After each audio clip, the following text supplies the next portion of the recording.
Good evening, everybody, and welcome to Savage Thursdays with Marbanya's Merry Minstrels. And I'm Marbanya, and these are three of the Merry Minstrels. Bradius is I working on. am not a merry man. There's Brad. Brad's always merry. Brad's always merry. Um, Rondon's always married. Merry. And you get Married. Well, married too. That's why he's got 12 kids. But Seven, thank you. No wonder it's so loud. Seven kids. Yeah. That's So 8 too many.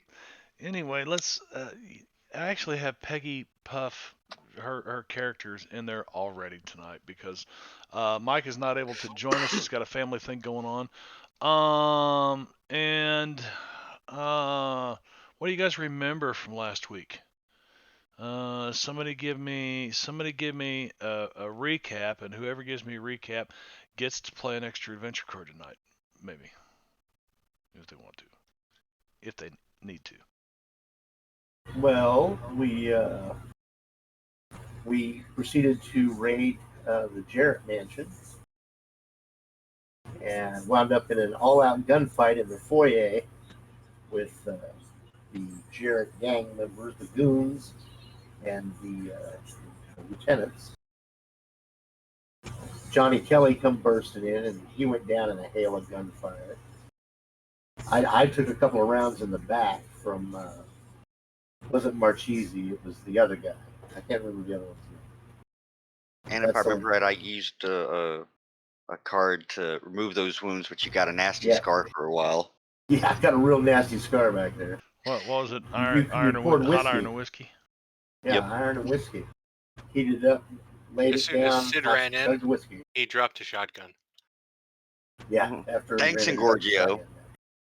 Thanks to our fans, you guys at home. Thanks to our dick in chat. That's Yeah, him. Is he out there tonight? Are you he's out there not just anymore? our dick in chat. He's a lot of people's dick in Everybody's chat. dick in chat. Yeah, man. No, he is the dick in chat. He is totally the dick in chat. He'll pop in. Anyway, here. so about the time that I chased, I think his name was his name Sid? No, I'm Sid. Yeah, I know, but it started with an S, Sid, not started with a C. Because Carlo Marchese was outside, and I think he got away after they had a scuffle with the cops we left to protect them. Yeah, I got hit in the back. I took cover, and when the guy fled, I chased after him.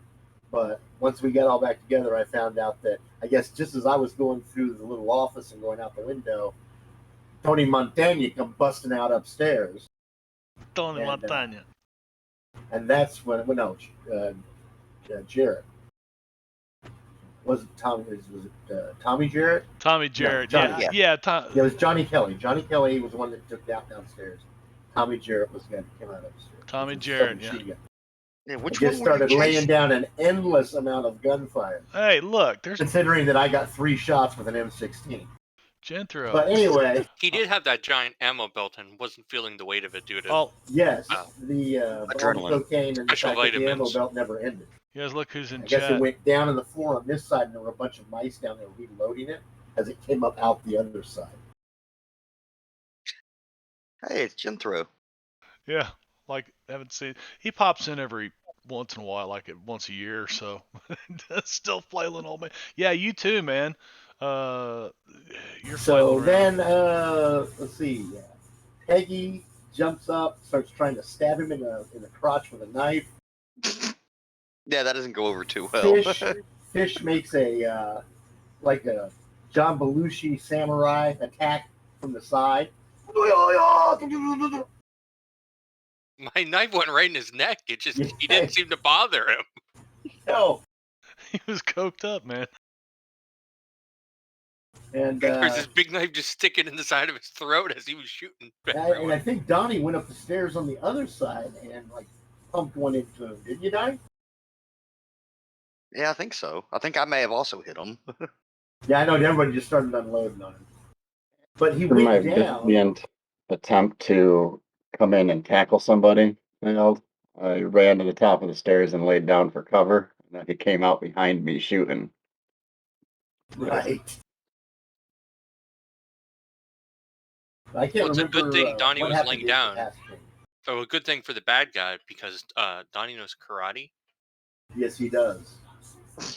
Proud graduate of Diamond Dave's Ninja Skills School. You sure it's not Krav Maga? Krav Maga. Maybe. I don't know. It could be Rex Kwon Does. No, it's I that don't know. one guy from YouTube that does the videos. I know my rights.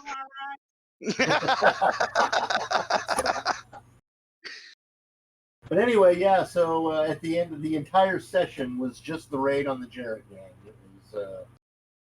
We got out of there. We got back to the hotel because Bob Davidson said, that, okay, the heat was getting ready to really come down with the Stadies and possibly even the feds. So we beat a hasty retreat back to the hotel. That's where they laid down the whiskey and gave me a fifth and cauterized my wounds. Yeah. And Did it's Donnie? Did you pull the? Did it go through, or did Donnie pull a slug out of it? I don't. I I can't healed 2 wounds on somebody that needed it, and I stabilized the big thing. That had to be me.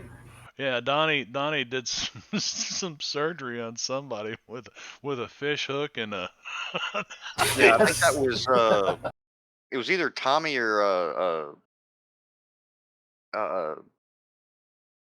Tommy or Johnny, something like that. I think it was the one that was all coked up. And lost in the Tommy? midst of all that. Well, So- he's under arrest. There's a couple of them got arrested. There's a few of them that are dead. This is what I was going to say. But the guy with no Yes. face was still alive. Right. I was going to say this. And of all of them, all the guys in the house, either except for the main guy, who was the only one who was going to not be taken alive, well, we took his ass alive. And Yeah. then everybody else either got away, got arrested, or died. And of all the ones that there was one got away and some got arrested outside, and all the other ones in the house died except for the one whose face got blown. Right. There's one guy and there's two guys in the hospital. One of them's got a fucking stiletto blade mark in, gouge in his neck. Deep knife wound, puncture wound in his neck, and a couple of gunshots and some other shit. And he was all coked up too. So he's in the hospital. One of his henchmen is in the hospital with, as you said, no face. Now they've been flown to Boston. I'm sure they're in Boston, or they're probably at the Harvard Medical School or something, trying to fix this guy's face, getting ready to perform the first face plant ever, 1986. That's what I said. I was just helping him prepare for witness protection program. There you go. Yeah. It's the beginning of the idea for the movie Face Off. So two of them in the hospital. One got away, and there was Tommy Jarrett, the main guy, got captured. I think Carlo Marchese is the one that got away. Yeah, he got away. He was outside with the guys that got. He was on the steps with the ones when Peggy distracted him. There's a couple of cops wounded that were outside, but they were able to. Not too bad. Enough that hey, one of them got away. But the main thing is don't forget they got that Joker and just put the beat down on a couple of the people. Yeah. They did. The cops got the Joker and put the beat down on these guys. Was it the cops that got the Joker? Or was it the bad guys that got the Joker? No, I think both happened at one point. But it was the cops. In that round, the cops had the Joker, and they just laid into that dude. And laid into the dude with their nightsticks. But anyway, so yeah. But now Detective Bob Davidson's like, oh shit, because he told you guys he didn't want any violence. He's just gonna go, arrest these guys and question them, and Hey, they shot first. They shot first. Yeah. But he's freaked out, and you know what? I decided that it was time for some real good combat in this campaign, because it had been session number 6 and you guys had one little combat thing. But I think we'd had fun up until that time on the But I thought it's time for some real combat. So fuck that. They're all gonna give up. I thought well, if these guys are really gonna try to be nice, fuck them. I'm gonna shoot. So one of the NPCs got squirrely and shot. Trigger happy. At the end of that session, Bob Davidson said, you guys got to beat it, man. There's going to be feds here. I'm got questions the mayor's going to ask me and all kinds of shit. 1, 2, 3, 4, 5. There is a weird blank NPC at the or I don't know what it is. It's a character in the combat tracker. Sorry, that's me. No, it didn't have a I name or hadn't anything. selected. I got rid of it. Because I hadn't selected my character yet. We redealt action cards Did we? and bennies I at the believe end we of did. last session. Yeah, as soon as combat was Oh, over. that's right. I got uh-oh. You guys beat it back to the new Bristol arms and did some emergency surgery real quick on Huff. So Huff, you're not, technically you don't have any wounds, but you have been shot, and you're like, Donnie, you're not even sure It doing. still hurts. Well, Donnie's not sitting there, but he can probably hear me. He's probably got his headphones on. Doing surgery, uh, it was almost like miraculous. Huff, you've probably been shot before in the military, or shot at, or had buddies shot, and it takes a while to heal up. Eight And Purple Hearts, man. yeah, eight Purple Hearts. um, it takes some healing up from them big puncture wound from a bullet. But you feel That was never too bad for me. relatively, fairly well, and you've got about 20 minutes to still try to make it down to the show tonight. Yeah, I'm game. at 8 I mean, o'clock. he did say to Beat it and keep a low profile. exactly, and nothing's lower profile than watching the Being Show and a adult dinner and a theater. show, right? Yeah. But before we do that, I kind of want to go over some things. Let's take a look one more time at not that, but this right here.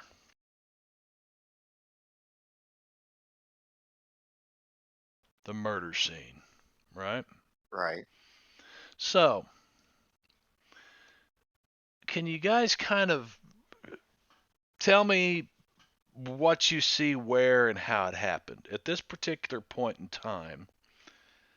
Look at this picture and tell and kind of walk me through how you think this murder or suicide, whatever, happened.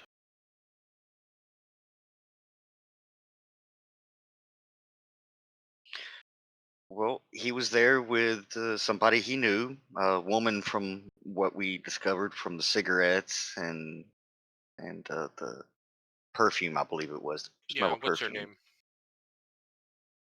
And the The one from the positive show. ID from the elevator operator on the photo. Right. Who was that though? Nell Thoreau, the headshot she gave us after the performance. Yeah, Miss Thoreau. That's right. The Anyway, voodoo magician down at Tommy Jarrett's club. right.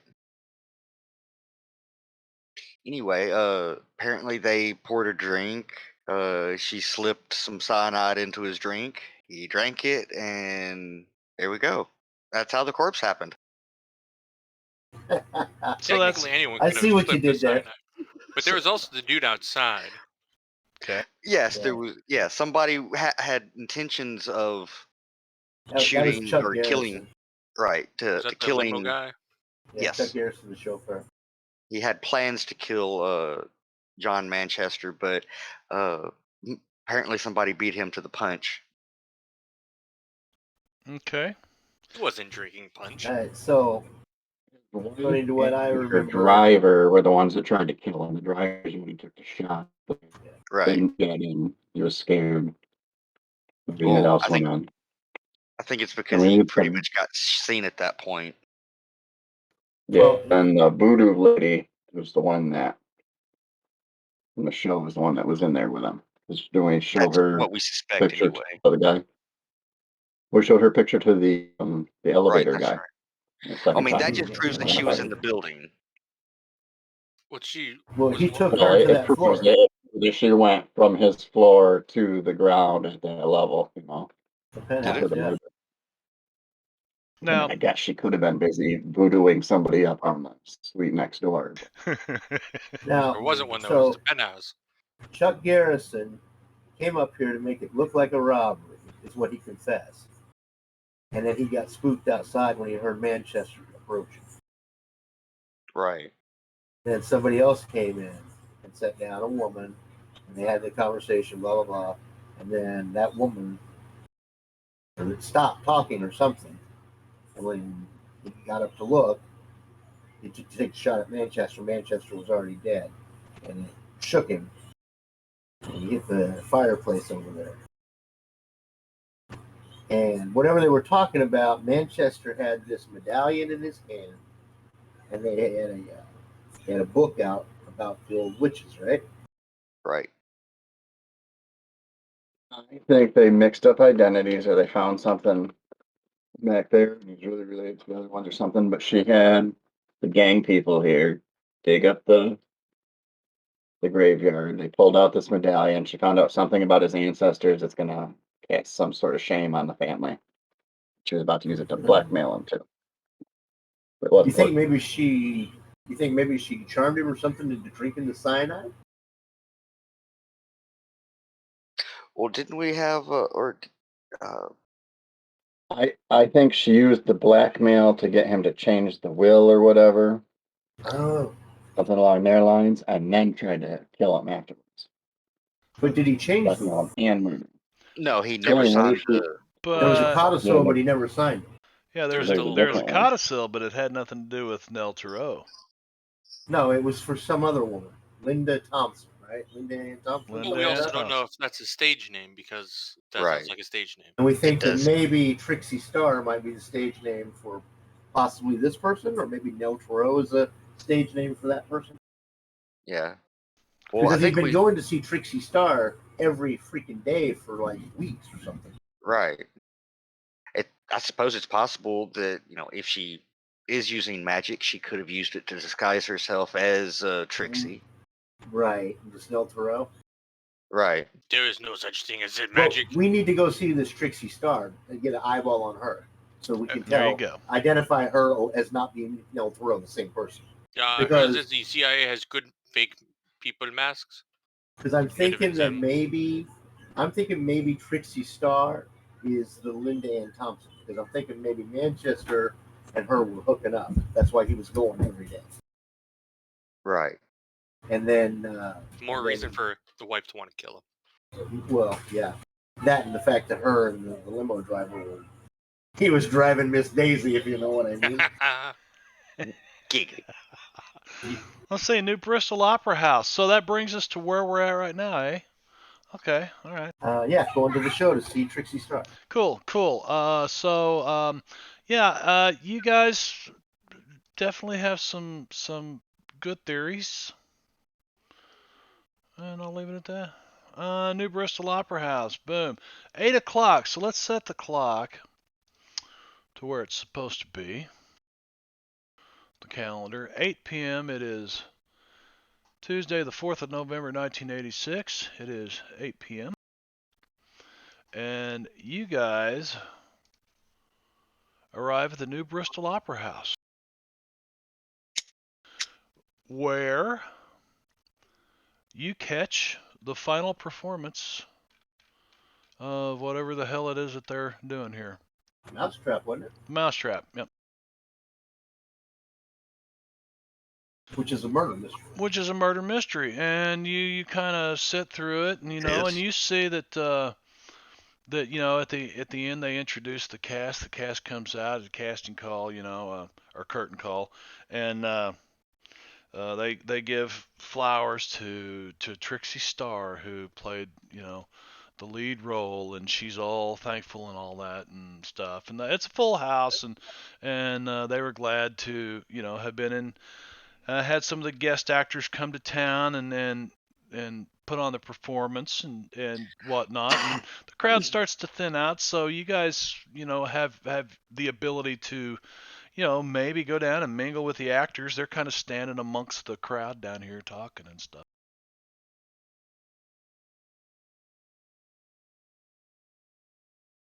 Hey, let's go speak to them. Hi. Who are we going to speak with? Trixie Starr, if we can get up to it. Yeah, good luck. Come on. Is it do the thing with the handsome man, hey, look at me, I would like to speak with the Trixie star. And then we go, oh, yes, yes, yes. You go, fish. Why don't you give it a try?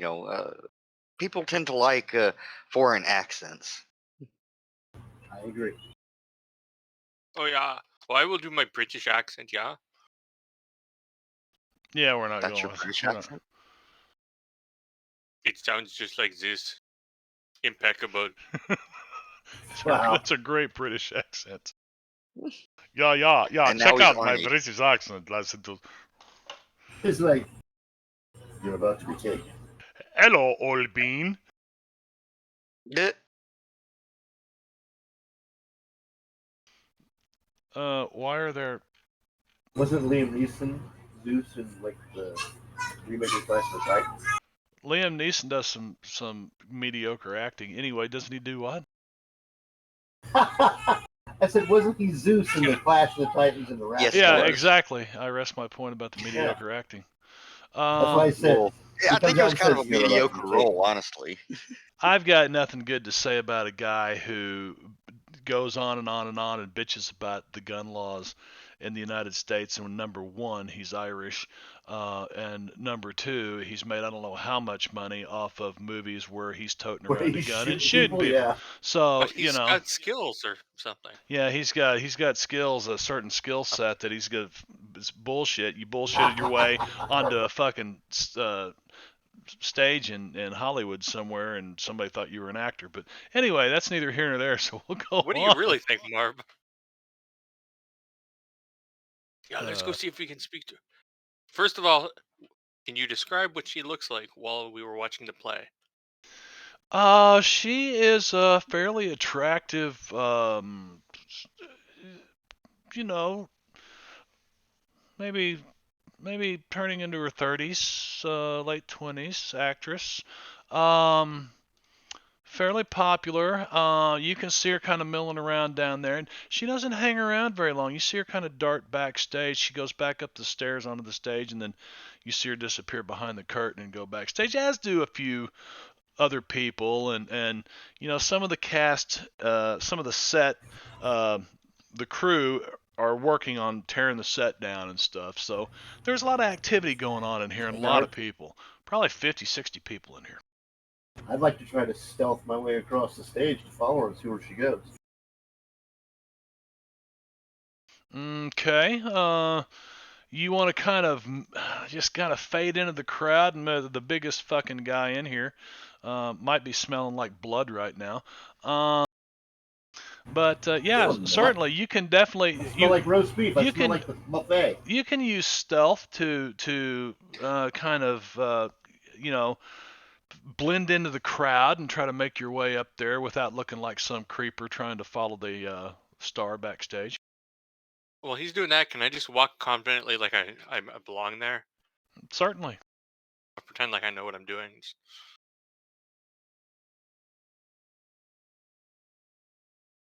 So it's yeah, Huff, man, you're Donnie, you're about to walk up the stairs to get onto the stage, and nobody's really paying you any attention. A couple of the stage hands look at you and like, they don't know what you're doing. About that time, you see Huff. He's up on the stage behind the curtain, kind of disappearing around the corner. And you just walk up, and he goes backstage, right? And you just walk up the stairs and across the stage and go backstage, and there's Huff, and I was like, "What are you doing?" Now, you really didn't. You're like, well, was that Huff? He's just barely seen him, but he was able to sneak all the way through the crowd and up there, and he was. But yeah, not really anybody pays much attention to you guys. There's people walking all around you back here. The lights are on. They're, messing around in the rigging and taking props down out of the rigging and shit. I'm imagining Huff is wearing like a camouflage suit. Yeah. No, I got a turtleneck on, black turtleneck, black members only jacket.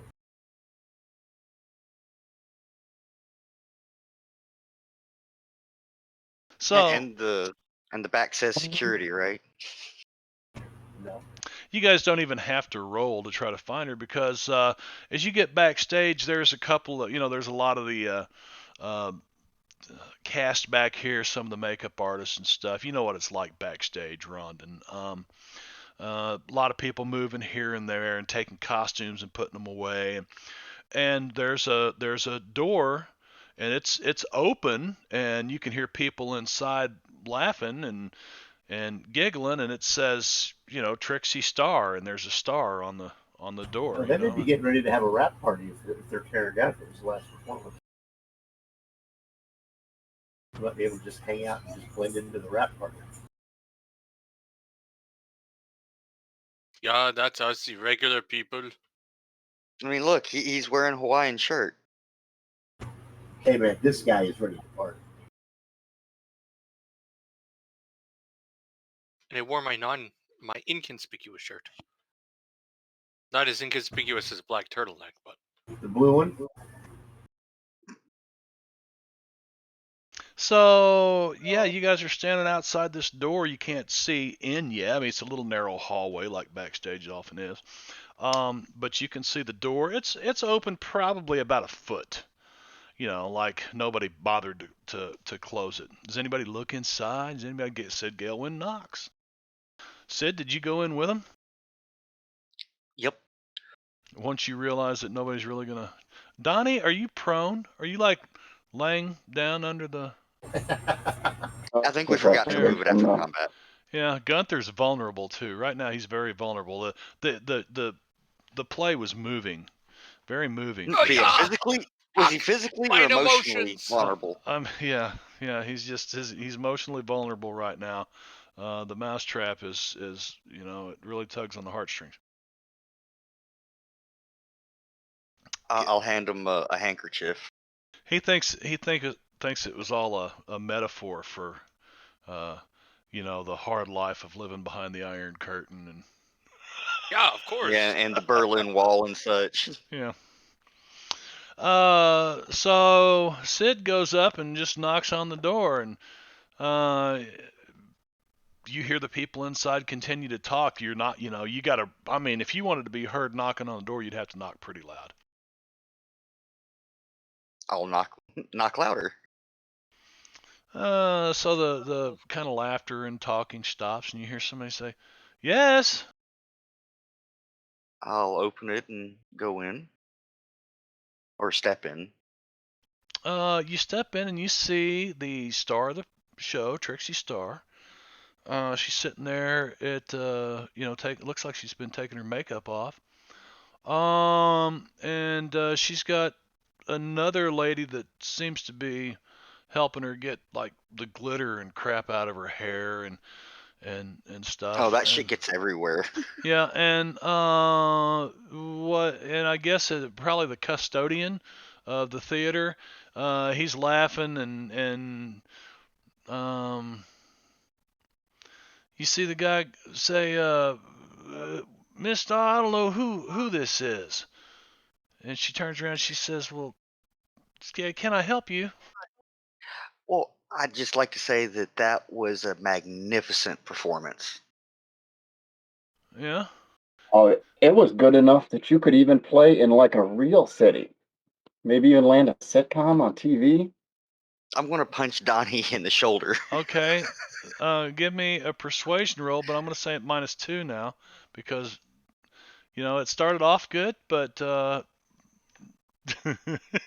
she's smiling at you as you say this, and then Donnie says that, and she kind of looks at Donnie, and the smile is still there, but it doesn't quite, touch her cheeks. Just, like one of the funny ones, the good ones. Donnie, just stop talking. And she stops and looks back at you, Sid, and she goes, well, thank you very much, Mr. Galewind. Sid Galewind. Galewind, right, yes, Galewind, yes. Trixie Star. From the Florida Galewinds. From the Florida Galewinds. Does anybody else come in? Yeah, Fish followed me. Fish followed you in. And your well-dressed friend here? She's not looking at you, Donnie. Oh, hello. Yeah, I think that was a very, very good performance. It moved me how much you talked about Such metaphorical deep things. Deep, He's Now I know why. Liberties. Now I know why she, Mr. Manchester recommended us see this play. Everybody give me a notice roll. Oh, Give me that persuasion roll. Whoever's good at, well, Gunther or Sid. I need a persuasion roll from, you know what? Both of you. Notice 8. both of my Notice notices. 10. Oh wait, Everybody, no, that's okay, she doesn't hide it whatsoever. It's good enough. I just wanted kind of a group. She doesn't hide it whatsoever. You say John Manchester, and you can see the smile just kind of melt away from her face, and there's a tear starts to build up in the, oh, you we're know. terribly sorry, ma'am.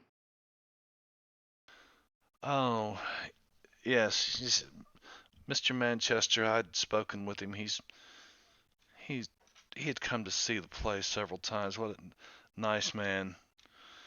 She says, if you'll excuse me, I've got to get ready for the party. It's nice to meet all of you. Not in her dressing room, Donnie. Here, let's go find the snack table. Come on. So you take Donnie out. You take Donnie out and you leave Gunther standing here? Yeah, isn't Huff there too?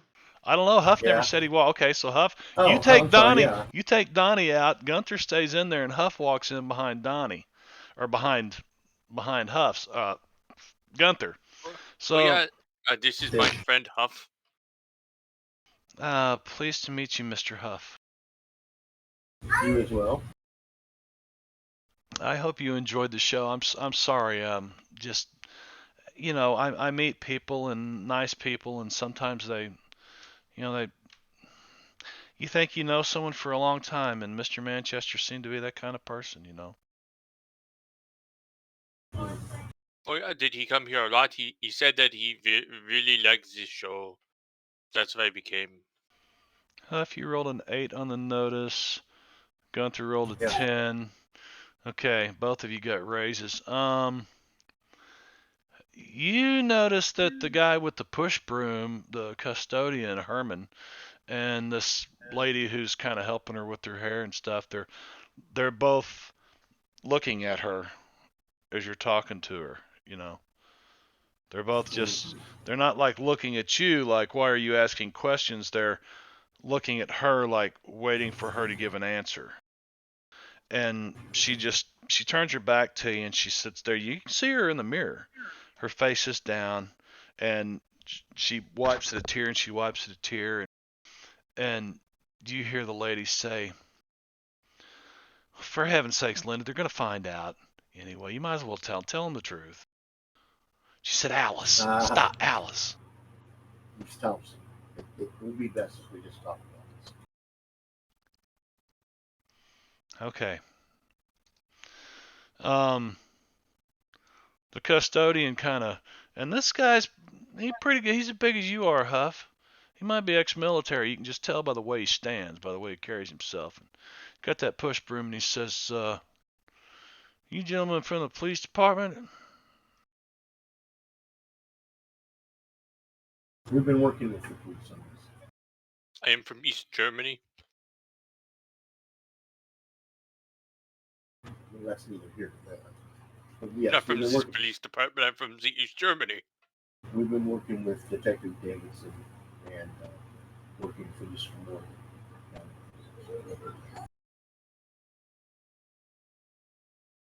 We know Mr. Manchester had come to see your play. I can't hear you, Ron.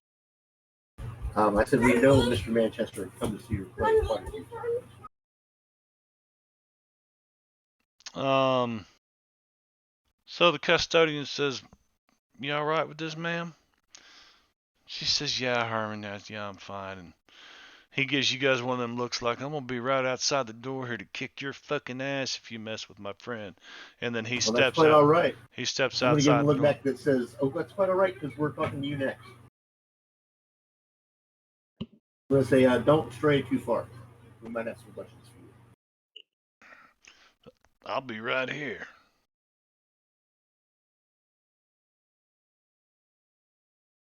You see her actually. There's a pack of matches she lights her cigarette with, and she sets them down, and then she starts to sit back, and then she looks at the matches, and then she grabs them and she puts them in her pocket, and she says, "Well, yes, my name's Linda Ann Thompson."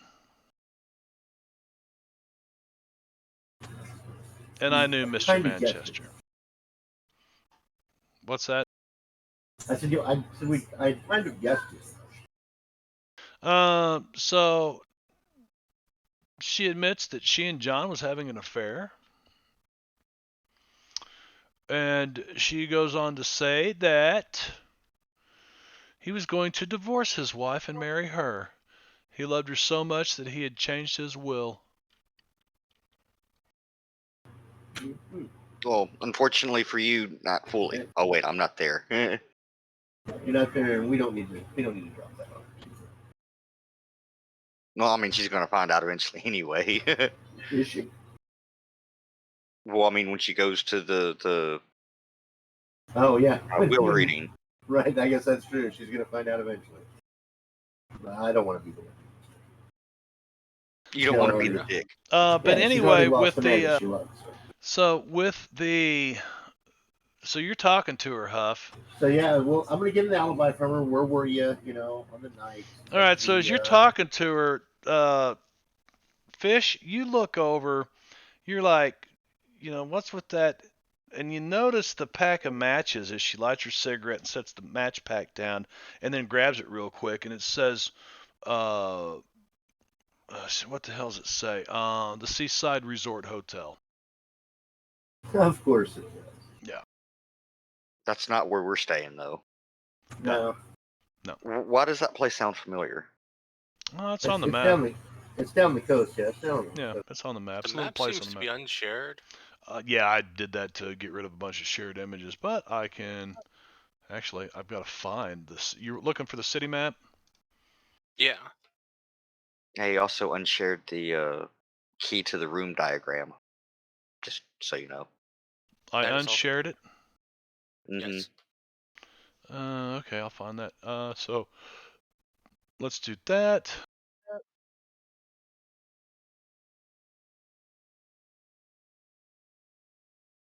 And I totally agree with Peggy being somewhere else swiping things. She is. So yeah, Peggy's working the crowd. Hell, being someplace she's swiping things off all kinds of people. She might even be taking pills out of one person's purse and selling them to another in the same room. No. Better yet, stealing pills out of one purse and selling them back to the person. Back to the person. Yeah, we'll if we need to, we'll do something with Peggy here, and one of you guys can play her. I kind of like I kind of liked Brad's idea. She gets picked up by the fence for questioning, and then we have to go break her out.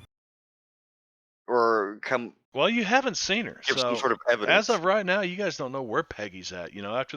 After the play, you guys got up and all of you kind of headed backstage to follow Trixie Star, your own method of getting there. But you kind of look around. You're like, Peggy floating in the wind. Yeah, where is Peggy? Nobody really knows where Peggy is. Seaside Resort, number 21, which is here. It's a 2-1.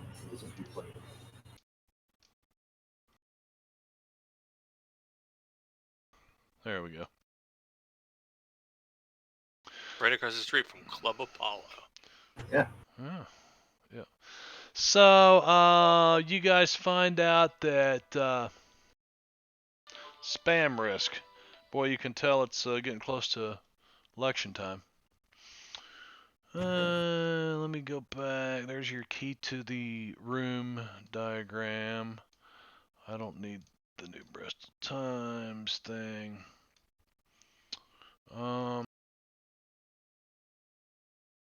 So as far as an alibi goes, Huff, she tells you that she was watching a double bill at the Bijou Theater Saturday night. Was it Saturday night this happened? Sunday night. Yeah, Sunday night.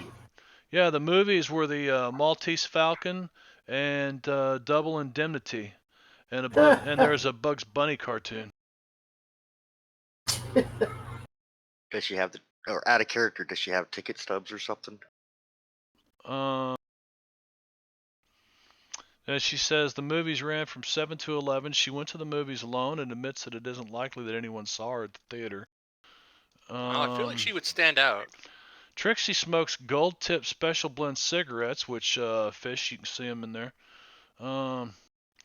She states that once Alice, her maid, bought them for her. When acting, she wears a heavy perfume because the stage lights generate so much heat. She never uses violet lipstick, though, if you ask her about that. And this fact is confirmed by her maid, Alice. And among other things, she's an enthusiastic amateur photographer. And her dressing room walls are covered with samples of her photos. That's why she was buying the chemicals. What? That's why she was buying the photo development supplies. Well, I Wasn't mean, Trixie Star one of the people on the list? I mean, the evidence is really piling up for her. Of course, except for the lipstick, but so was the evidence for Miss Thoreau. I was kind of leaning the other way. I was thinking that the evidence was kind of clear. Yeah. An explanation for why she would have that stuff. Right. Yeah, I was thinking Mr. Rose killed her because he knew about this one. Maybe another girlfriend? Maybe she was his Maybe that's the mistress problem. before this mistress. I know that Fish doesn't want to hear this, but we keep coming back to, or I keep coming back to the witches. The witches? We don't know Those anything witches. about any Yes. bitches. Any I bitches? know the dude flying off in the tornado, Bitches get stitches. Yeah. and so You mean, down the road, this magician chick with George zombies. with the vacuum. The magician chick is a zombie magician show. Yeah, though I do wonder if there is some kind of connection between her and these so-called bitches. And the whole book about John Manchester. And there was a book. What was it, Judge Lionel Manchester, who killed off the Temperance, wasn't it? Temperance Allerton. Judge That's Lionel it, Manchester. Temperance Allerton. Fuck yes, Temperance Allerton. And somebody else. Who laid a curse down upon the Manchester line.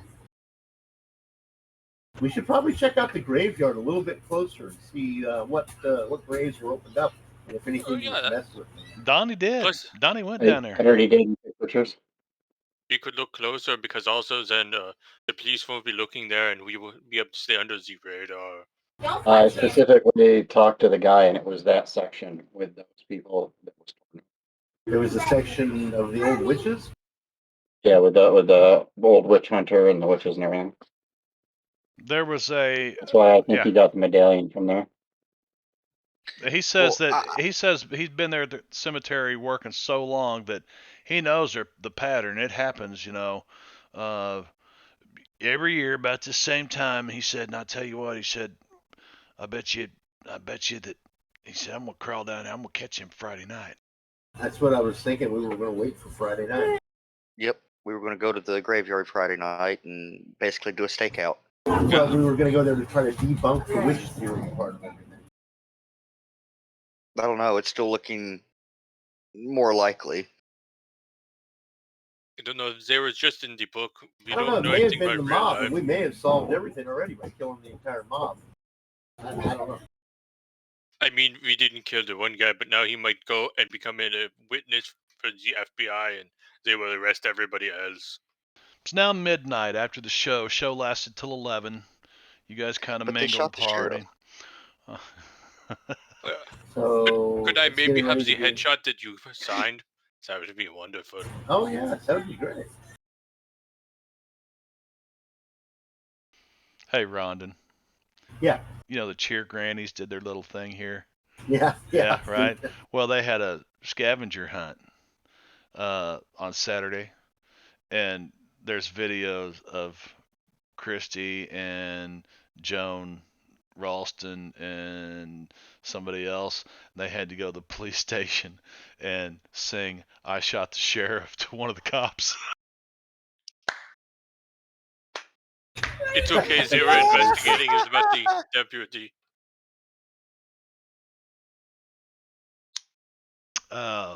Anyway, so you guys, yeah, it's midnight. You've talked to her. You found Can out. we get a headshot? Let's see. She lives in the Adams apartment building. If you happen to want to, contact her later, she gives you one of her cards. Trixie Star, stage actress, blah blah blah. Appeared in Broadway, blah blah blah blah blah blah blah.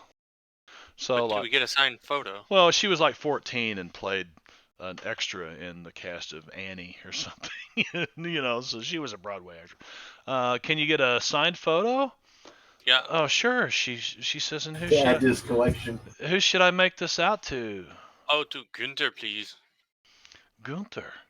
And this flowing script, she signs it, and then you see she reaches over and takes some lipstick and puts it on, holds it up, What color? What color? It's a rosy pink, and she hands you the black and white photo with a silver you can tell she's set up to try to market herself here. She puts the kiss on there with the rosy pink lipstick, and really stands out. You could frame this, man. Is that the same lipstick from the cigarettes from the murder scene? No, that was purple, wasn't it? Was it violet? Was it violet? It was violet. You're turning violet. Which is what the other woman wore, didn't she?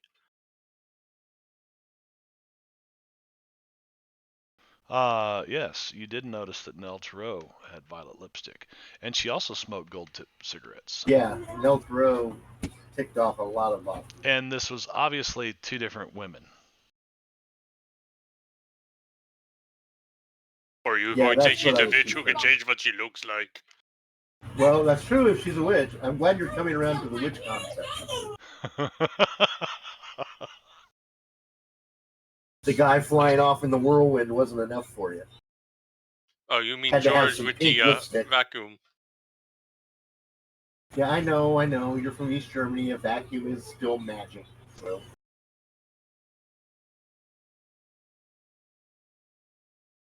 All right, so it's midnight. She suddenly decides she's tired, and she tells Alice that, I'm not gonna attend the party. And Alice is like, "Oh, Linda, you gotta stay." You hear them having this conversation as you guys walk out. It's midnight. What would you like to do? So this is going to be midnight coming into Wednesday morning, right? Wednesday coming into Wednesday morning, and you do know. Let's see. I believe John Manchester's funeral is tomorrow, 10 to noon. Same funeral home as his brother was buried in. Probably. Well, I'm probably going to want to get some sleep. Buy one get one free. Buy one get one free at the funeral home. Yeah. Sure, fish. Okay.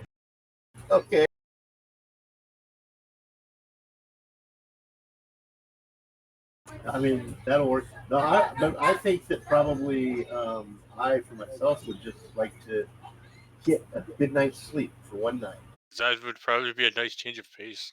Get a good night's sleep, get up, hit the breakfast buffet in the lobby in the morning, and then skedaddle over to the funeral, make sure nothing wild and crazy goes down over there.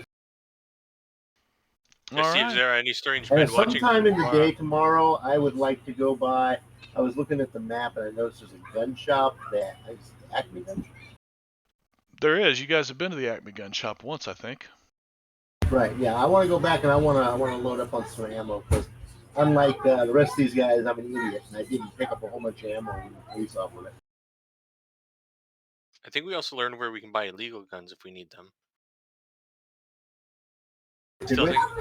think Wasn't Peggy that down needs at the Wharf Rat Bar? I think Something so. like that. Still think Peggy should get a sawed-off shotgun to keep her purse. Down at the Well, there's a Wharf Rat pawn Bar. shop. Yep. There's a pawn shop up just north of the gun shop, too. Yeah, let's I don't. see. Yeah, go ahead, I Benno. don't. I don't suppose there's any like fortune teller, occult shops, anything like that. Ooh, good call. Anything new age, new wave, Wiccan. Uh, tricks, novelties, and costumes. Yep, there's a I tricks, mean, novelties, and costume shop, and you can find some not quite. strange shit in there, you know. I don't think that's quite what we're looking No, for. I mean, Is but there I like mean, a haunted everything. New Bristol tours place? No, unfortunately, there's not a haunted New Bristol tours. Man, maybe you can start it there, Sid, with these bitches. I'm looking.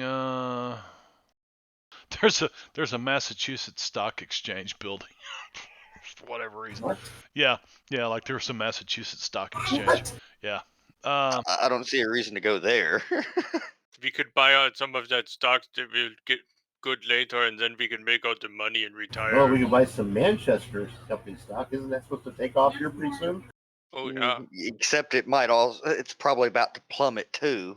If you think about it, losing the CEO and whatever his brother was, Yeah, CFO but or something. that's not going to stop the release of whatever it is they just invented. No, but it's still going to hit the stocks hard. Though I suppose you could wait until after it crashes or comes down, There you go. buy it before it goes back up. Right.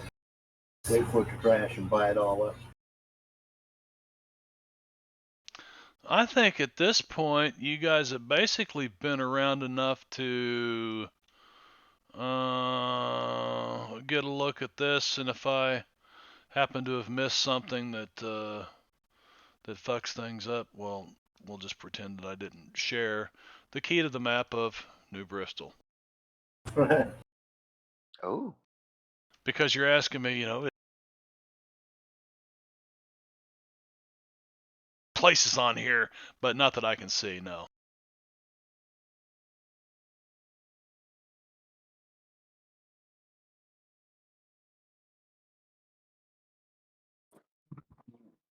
Stuff at the costume shop. There's a costume shop, there's a bookstore. Yep. That's about as close as I'm you're gonna going to go. I'm gonna go get some random costumes. get. You're going to go. Like Okay. Oh disguises. yeah, we gotta get disguises. Yeah. All Nice. right, okay. So Yeah, here's. I want like a worker's jumpsuit. Be sure to buy It looks like something that looks like a construction guy. Like a hard hat and a yellow vest and. Wait a minute, are you just dressed and like the and village I like, wanna people? dress like the like a gray janitor's jumpsuit kind of thing, like the movies. Hey, if we're making Okay. the village people, I want to dress like mustaches. the Indian. Oh, I already got a beard. ooh. I have Um. another thought. What I about am the Museum of incognito. Natural History? Ooh, how We about might find some information on the witches. Trader Bill's Curio Shop? Ooh, that sounds like a weird place. That sounds like a possibility. The News and Tobacco Store. That's an odd combination. Yeah. Probably just a little newsstand where they sell Costume. tobacco too. Right. Like the whole So. collar and everything. The Ancient Mariner diving supplies.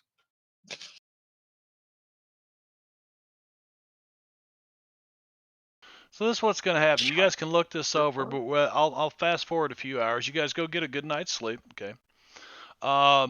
You get back to the hotel about 12:15. Everybody grabs a nightcap and crashes pretty quick. You get up, you go down to breakfast bar the next morning, and there is a note that the desk clerk brings over to your table and sets it down, and it says that it's from Bob Davidson. It says give him a call when you guys get up and around. Is Tom Nope. Morgan at breakfast? No, hold on. What was brought? Was it just a message, or was it a more alcohol? Bob Davidson summoning us. As Bob Davidson said, give him a call. Detective Bob Davidson. Okay, it was just a message. It wasn't like a bottle of whiskey and a message. Said it's regarding another one of the Manchesters. Oh. Do we see Who's Tom left? Morgan at all? I mean, Curious if you found out anything looking into Sam Phillips and the other hotels. do what, Brad? You're Oh, I remember we asked Tom Morgan to call his hotelier friends, see if any of them had Sam Phillips staying there. Right, the detective. Ah, right. The private investigator, yeah. Apparently, there's a burlesque house here. 67. Roxy. That's right Seen next that. to us. I already noted it. let's Been there a couple see. times. You guys think I'm going to have to get a smoke? I think Sam Phillips was, yeah, he was staying at one of the other inns down the road or something. But it doesn't mention it in here, Brad, whether he was from here or not. I would say There's a probably Hall of not. Records.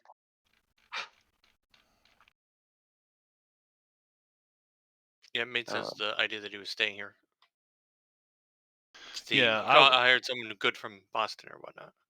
Yeah, so if there's really anything gleaned from that, but you guys would have to pick up a landline to remember.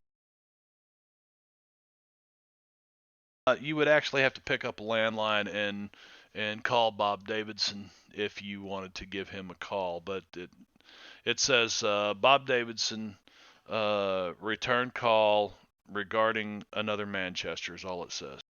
Oh, we should call. And since the party is over. Has there been sounds playing? Yeah. I haven't been hearing sounds. It's like crowd ambience. Yeah, I've got my Stereoscape on, but I've heard it. I haven't heard a single thing. Really? Well, I heard that. I heard that. I did have it It's turned totally down quiet. kind of low.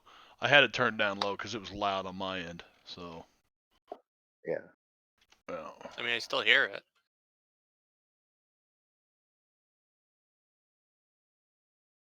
I did anyway. All right, who's gonna call? I vote Huff. Huff, yeah, you call. I vote Ghostbusters. Go. Nines. No, There's no such thing as ghost. It is all a scam to get money from the city. That fat guy with the costume. Santa Claus? You realize The other that fat was guy. Fish. You realize that was not a documentary, right? Well, I hope not, because if so, it would have been fake. But it was very funny. So what do we say if a god asks if we're another god? Yes. And we will not cross the streams. Well, unless you're trying to knock a god back into another dimension. Then you have Well, to yeah, of course, that happens sometimes. I mean, but it's also an applicable room in a shared bathroom too. So, or I should say, in a public bathroom. No crossing the streams. I think you use the bathroom different than I do. Oh, yeah. Well, I mean, if you go to a sports game, a lot of times, particularly baseball, it's just this trough you piss in. Oh, you're talking about the old ball fields, Trough. bathrooms in the public ball fields that were, yeah, it's a big piss trough. Yeah. The trough. So, in other words, don't cross the streams there either. So, All right, Bill Huff, you should call Ooh, and that's see a good what way this to get other the punch. Manchester is. Wait, what? Call the Bob Davidson about this I'm not calling other. Bob Davidson. We voted for you. What makes you think this is a democracy? Is it you the one who keeps saying America is a democracy? It is. Well, we can do it like they do back home It's not a in East democracy. Germany, and they tell you what to do. Yeah, how'd that work out for you? Oh, is it? Yeah. That's why we went with Nice democracy. Hawaiian shirt.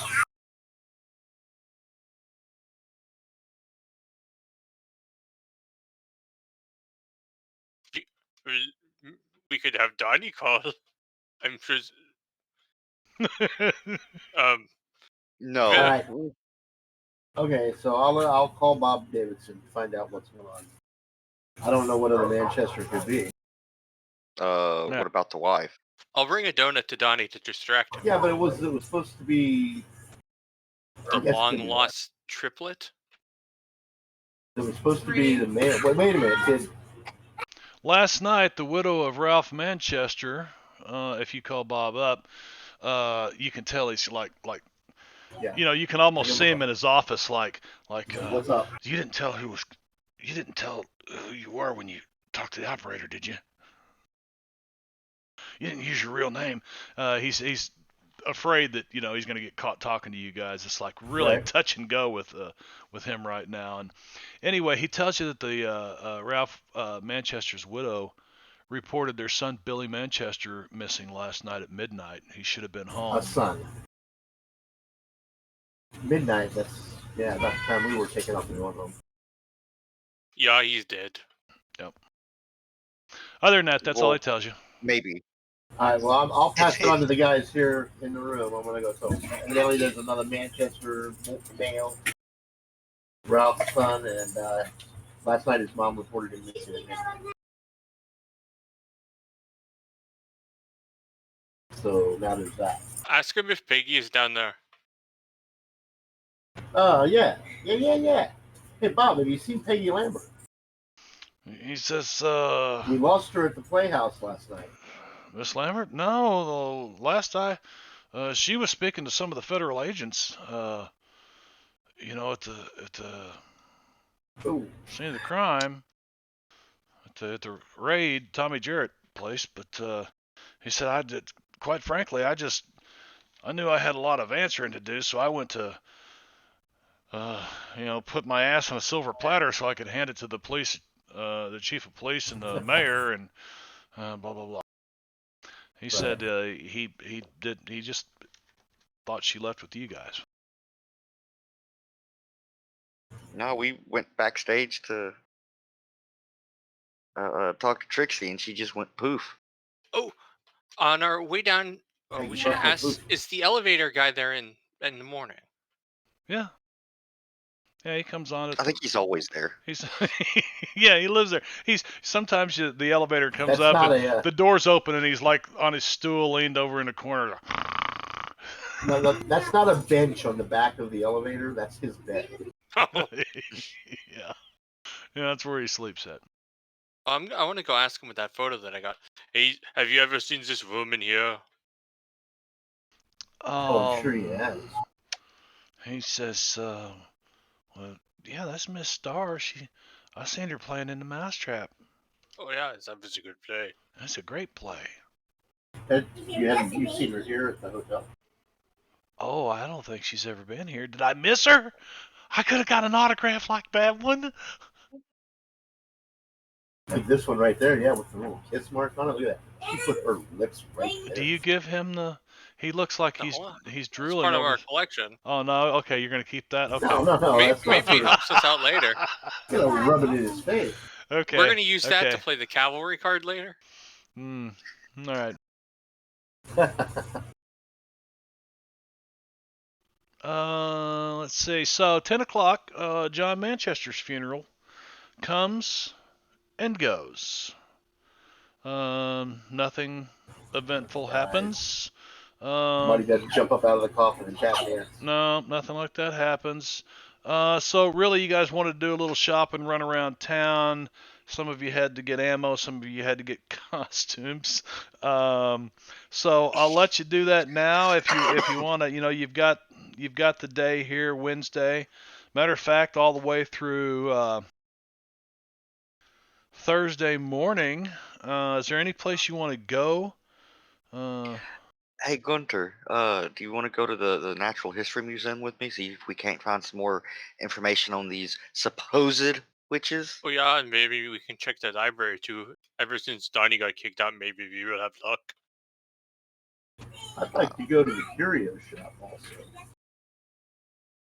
I imagine it's more like an antique type shop. It could be nautical stuff since we're right here on the coast. Like whaling industry. He has the scrimshaw. Yeah, scrimshaw stuff like that. Could be. That might be because it's Trader Bill's, I think it was. Trader Bill's, yeah. Yeah, little C stuff. You can buy a ship captain's hat here with the gold embroidered anchor on the front of it, and Oh, I'm fucking getting one of those. but blue and Oh, no, white. I'm getting one. Blue and white. You're getting one, okay? So Here's my shut up and Wait. take my money. there it is. Give me one It's too. $12, man. It's a whole $12. $12 in 1986. $12, brother. Yeah. That was a half Shut up tank of and take my gas. money. Give me one too. Yeah, okay. $12. You can get your captain's You hat. sure you don't already have one, Fish? Not Oh like no, this. I only have the other kind. There's I want one of now these. there's a blue polyester jacket with brass buttons that goes with it that he said I he'd have be that glad to throw the jacket in. The jacket's $80. You can see where he's going with this, and you'd look fine in this. I just want the hat. Just the hat. Just the hat's all Could you you need. Okay. tailor it for my friend here? What about you, sir? Yes, you would look fantastic in that, and you can see that this thing would be too big for Fish, and Huff couldn't fit in it if he wanted to.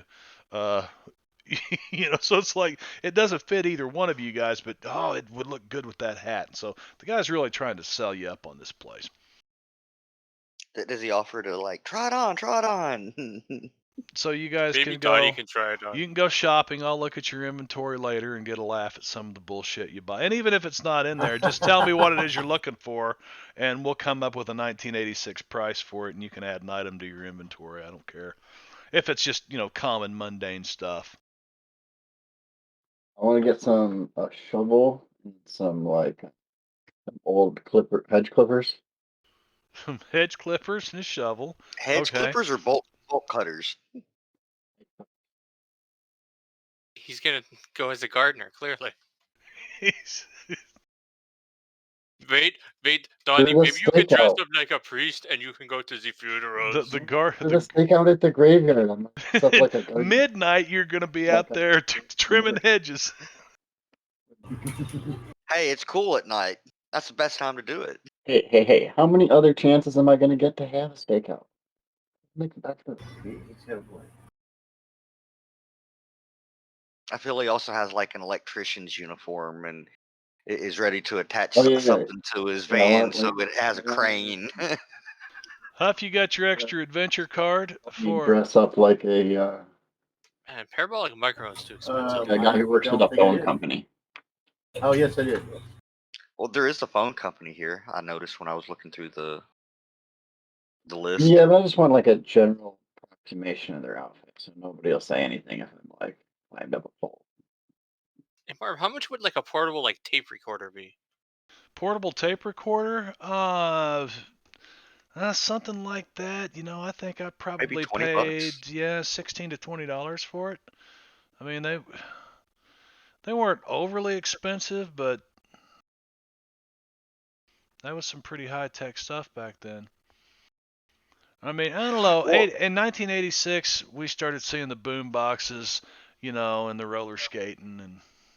Well, the thing is, the handheld tape recorders weren't that expensive, but the Right. fucking cassettes for it, oh my god! I don't know. I used to buy. You got more than one? I thought you just used the same one over and over again. Well, it depends on if you wanted to keep it or not. No wonder you're hearing voices between radio signals and shit. I recorded it. Listen. All The I'm truth saying is is, out. I grew up in the 80s. I saw a good at least dozen of these old microphones in people's fucking junk drawers. Not once did I ever see an extra tape.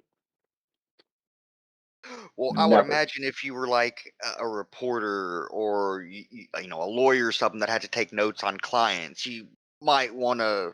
But they probably have a really good one, I would hope. But I would imagine those would be the type of people that would probably have more than one tape.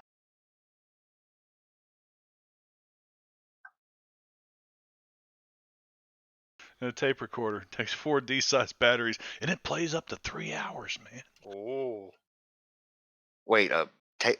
Oh, you mean a regular tape recorder, not one of the mini recorders? Yeah, well, they were about the size of it's a little smaller than a rectangular cake pan, and they had buttons on one end of them, and usually a Oh, okay. handle that About the you same pulled size. out. About the same size as the video cassette rewinders. Yeah, something like that. With a microphone on the curly cord. Yeah. Right. Yeah, exactly. So we might need that to record things during our investigation. There you go, and it even comes with a microphone on a curly cord for $20. Maybe I should add that part. I could have gotten you a deal over at, Radio Hold on a Shack. second, Just guys. saying. Phone. You guys also during this, Wednesday and Thursday morning, at one point you're kind of out in public and you're walking along and you see this cruiser go by, police uh, uniform cruiser, and you see that the driver kind of slows down. He looks at you guys, and you see him. He tries to turn around, and traffic kind of gets him hung up. And you can see he's got his signal on, and you guys are like shit.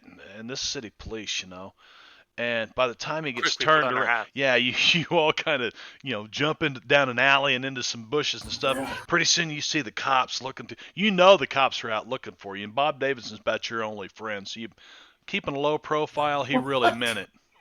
Yeah. Yeah, they're not actively seeking you, but if one or two of these cops could get you aside, maybe feed your information to the feds or whatever. But, Uh-huh. They're trying for that promotion to replace Bob Davidson when he gets fired by the mayor. maybe, yeah, could be. All right. John Manchester's funeral comes and goes Wednesday afternoon, Wednesday evening. You guys are getting some costumes, you're getting a tape recorder, you're getting some ammunition. You're doing what else? I'm trying to find that. Where am I finding the ammunition at? The museum? They're called bullets. Okay. Bullet large. Bullet large, bullet medium, medium. bullet small. Yeah, and it'll tell you the Calibers. caliber range. Okay. Yeah, mediums are like 38s to see smalls are 22s to 38 22s to 32s, and mediums are 38s to I don't know. I need the large. Yeah. For my Desert Eagle, I need the large. Yes, Desert Eagle 5.0 or 0.50. Sorry, Yeah, 5.0. 5.0. 5.0? What? Yeah. It's one of That those blows two-handed. a fucking hole through you. A big hole. Yeah. Hole you can stick your hand through. But we also wanted to.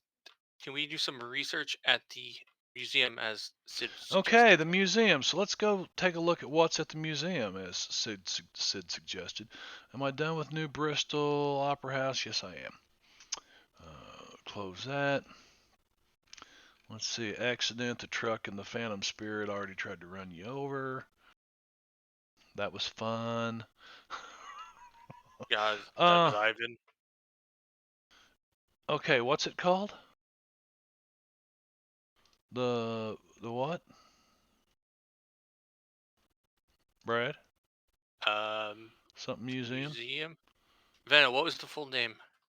What's a number better? The New Bristol Museum is Vanna, what's the number? Massachusetts Museum of Natural History. Vanna, did you leave? Sid Yowen has gone dark. He's in the wind. He is dust in the wind? Yeah, He's in the wind with Peggy.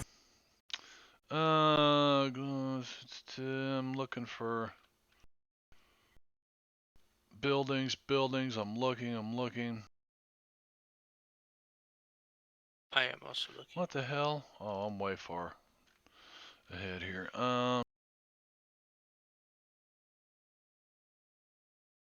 Yeah, if you can find the number of it, that would help me. Historical.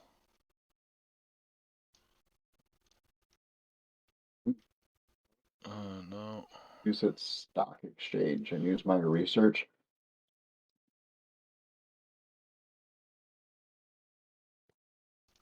See if this whole thing with their company discovering a new product, making a release, and then two people dying have had big impacts on their stock? And if so, if there's been somebody particularly buying it? I'm back. Did I miss anything? Yes, we were looking for you to help find where the museum is, but it's number 30. Hold on to that thought. Sorry. Hold on to that thought, Donnie, because I think there's some stuff that might go that direction. I keep thinking that I'm missing.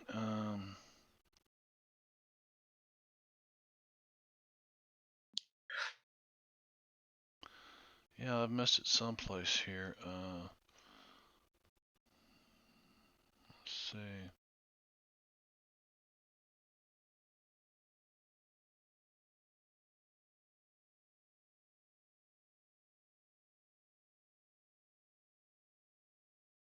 Oh, okay. Hadn't happened yet. Minimize that again. I'm looking for, what's the name of the museum? Museum of It's number Natural 30. History. Number 30. The New Bristol Hall, what? Hall of Records? No. Number 30, A? Museum Is of there Natural a is History. there is A30. there a 230 Hall of fire. Records? Yes, there is a Hall of Records too. Oh, we should go there too. Yeah, I mentioned that. I think it's where is it?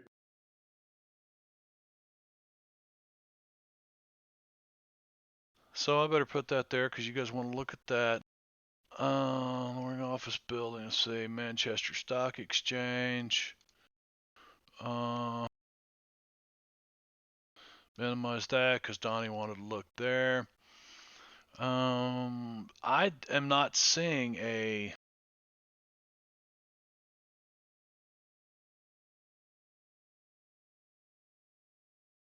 Jump to the next page. Hey, there's Hall of Records 82. 82. Right here. Yeah, 82, New Bristol Hall of Records. All right, so let's start with the Hall of Records. I thought you said something about museum. But We either did, way, but let's take the it records we could with go you to guys instead first. Okay, you go there. What are you looking for? I want to see No. if I can research any records on the Manchester, Lionel Manchester. yeah, the ancestors. And while he's looking up their ancestors and such, I'm gonna look see if the two witches he killed or burned or hung or whatever it was had any ancestors as well. Should they have any relations Well, who are let's alive see. today? Too? This is kind of a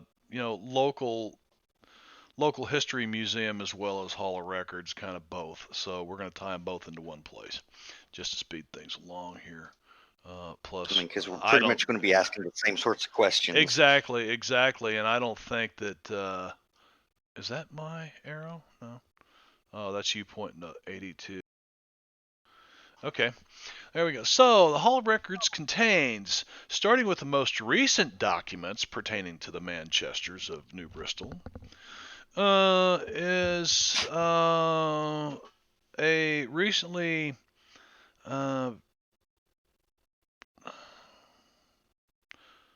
what would you call it? An updated copy of the will of John Manchester, filed with a codicil, which also appears to be unsigned. And you guys start digging in the Manchester family, and there's information goes back here on these. I mean, of course there would be. There's some of the first people here, 350 years worth of information on the Manchester family.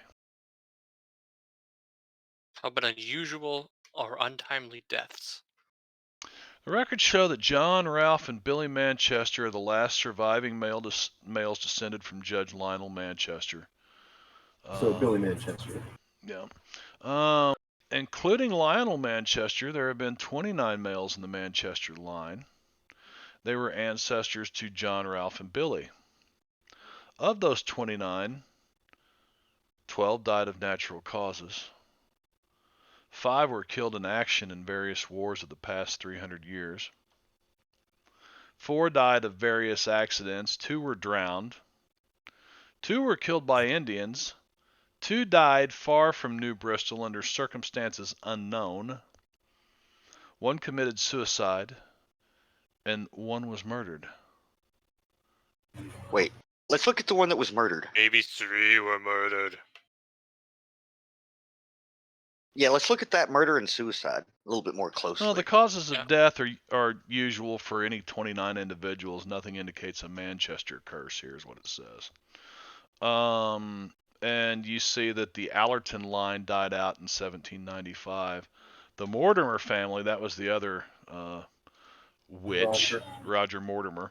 The Mortimer family moved west soon after the witchcraft trials, and no records, no recorded descendants of either family still live in New Bristol today. So, yeah, That was kind of a dead end. that was. But yeah, nothing. Say Bristol circumstances unknown. 1 Don't have committed any records suicide. about unusual 1 was murdered. medallions. So yeah, I guess the one murdered was, you guys find something out about it. It was an argument in a bar or something. Doesn't seem to be anything unusual. As they are very passionate about their baseball. Yes. Yeah. One Is of there them was anything about one of them. medallions? There was a Yankees fan that walked into a bar here, and the guy went ape shit. And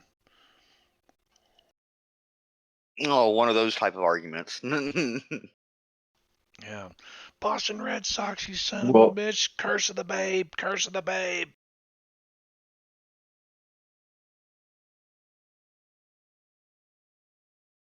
Suppose there's any records relating to ancient medallions or anything.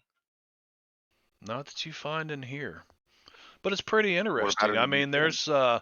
there are photocopies that you can tell were obviously taken out of someone's Bible, like a family Bible that shows some of the family tree, and it's like the Manchester family has their own little corner in the museum in here.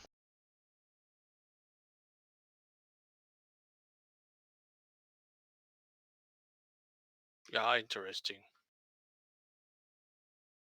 I don't suppose there's any possible artifacts missing from the museum that could have been related to the witches or Lionel Manchester.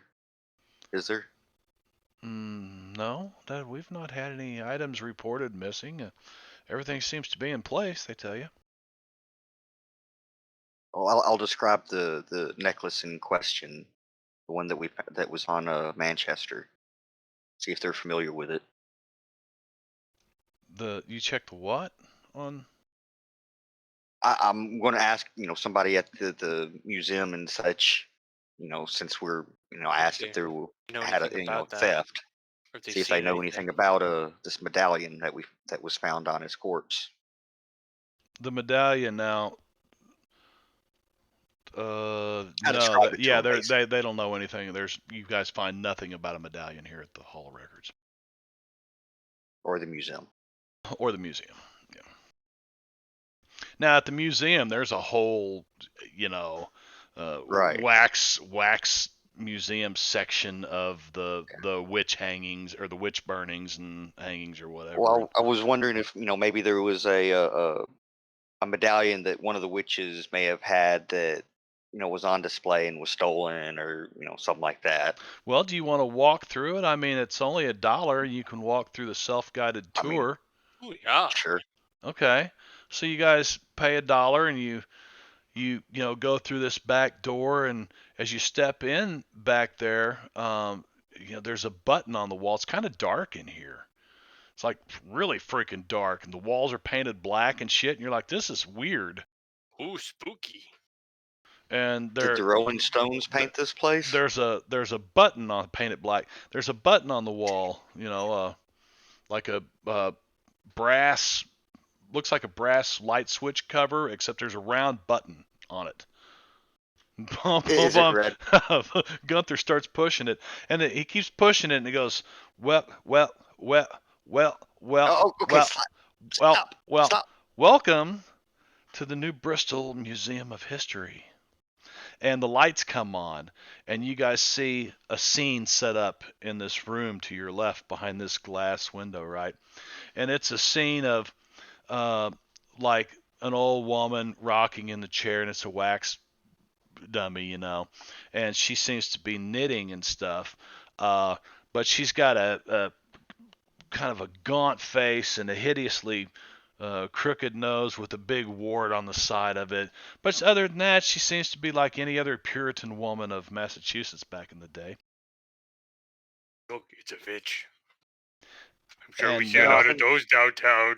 I'm pretty sure that's a stereotype, and Temperance Allerton was one of the early settlers of New Bristol.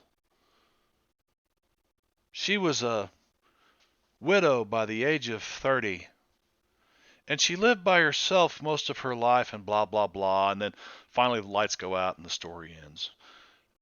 And then there's a box that lights up with an arrow pointing down the hall. Flashes 2 or 3 times. See if we have to Oh. go that way. to the next room. Anybody else So- feel that like this could be like an escape room? I'm just worried that they spared no expense. Does the witch doesn't look anything like Mel Perot, does it?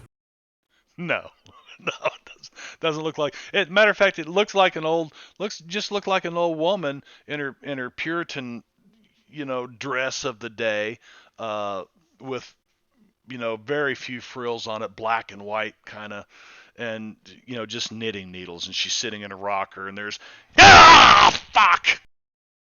Wow, that was a good one. I know, right? Who got him? Holy Drake. shit. Drake. Good one, Drake. What's up, Drake? Been a minute. Drake is he's riding a train, man. He's on a train trip. Is that a euphemism for something, Marb? No, he's literally Okay. Drake's taking a train up the East Coast. I guess he never did tell me what for. He's going to see. Yeah, he's in D.C. at the moment. But were you just going up there to see the change in leaves or the colors, or what was your purpose other than just get on a train and go? Yeah, I really honestly thought that was a euphemism for taking a trip. Matacuri and Caesar just left. He said. Cool. Anyway, thank you for the sub and scaring the holy Scaring shit. the ever living shit Because I out was of him. really getting into it, and I don't even have a clue where the fuck I was at. I don't know what I was talking about. We were getting ready to go to the other room. Although Huff made a really interesting point there in chat. He was visiting his sister in West Virginia.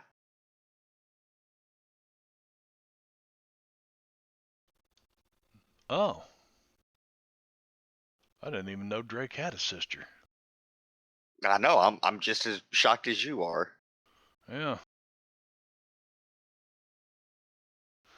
Yeah. How about break right now? 10 minutes? What do you say? Sounds good to me. Huff says break soon. Yeah, that sounds good. Let me cue up some music and Very good. let's see, where is my music? There it is. I'll put a timer up and they upgraded your hotel to the penthouses. Really? Be careful. Murders happen in the penthouses. That's how this story got started, by the way. Just telling you, Drake.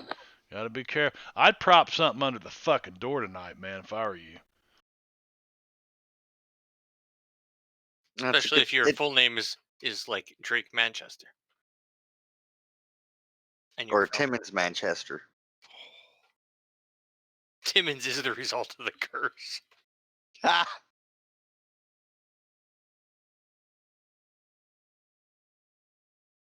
There And we Brad, go. I'm assuming you were waving at the cat. Yes. Hi, Cat. Do you know All which right, one it is, we're gonna though, take a Brad? quick break. We'll be right back. Cue up some music. Drake, stick around, talk to us unless you fall asleep. I understand being old and riding a train all day. That takes it out of you. All right, we'll be right back. Is that Sweetheart?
Well, I'm back. Benno's here with me. I don't. The others will be back here shortly, but well, there's Brad. There's Brad. I'm reading through some of this. Don't forget this was the early days of tabletop RPG gaming when this was written, and some Well, things just don't play out the same way. well, I will admit that they have quite a bit of detail on what's happening in this city, town, whatever you want to call it. It is detailed and well So connected. yeah, so I got to give them props for that because that's not easy to do. Damn, nice room. There's Matty Curie. I'm looking at Drake sent me some pics over here of his hotel. Hell, that's a suite. It's not. It's the It penthouse is the suite, dude. penthouse. No shit, I forgot he said it was the penthouse. Is that a black dress laying on your bed in there, Drake? What I didn't know exactly? you were into cross dressing, Drake. Yeah, yeah. Hey, he's fancy. He's none of those like cheap knockoff brands for him. No, I think it's just him having the dress that's shocking in general. I mean, Well, we're not. If you do cross dress, we know we don't judge. guys, We might make fun of you for it, but we don't judge. Unless it's really low quality stuff, then we will. I was just kidding, but what's with the damn trash? Is that Donnie going down the street hiding his Yes, trash bags? Make a mistake.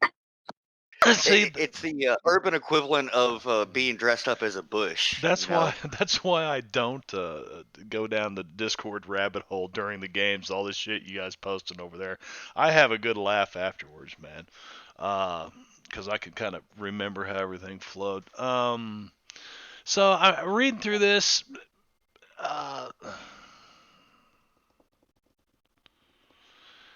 yeah, it's strange how the encounter flows, and there's some holes in it, that where I think they might have thought, oh, I'll go back and put some of this in later, and it might have been missed out on, but that's okay. We can live without it. So eh,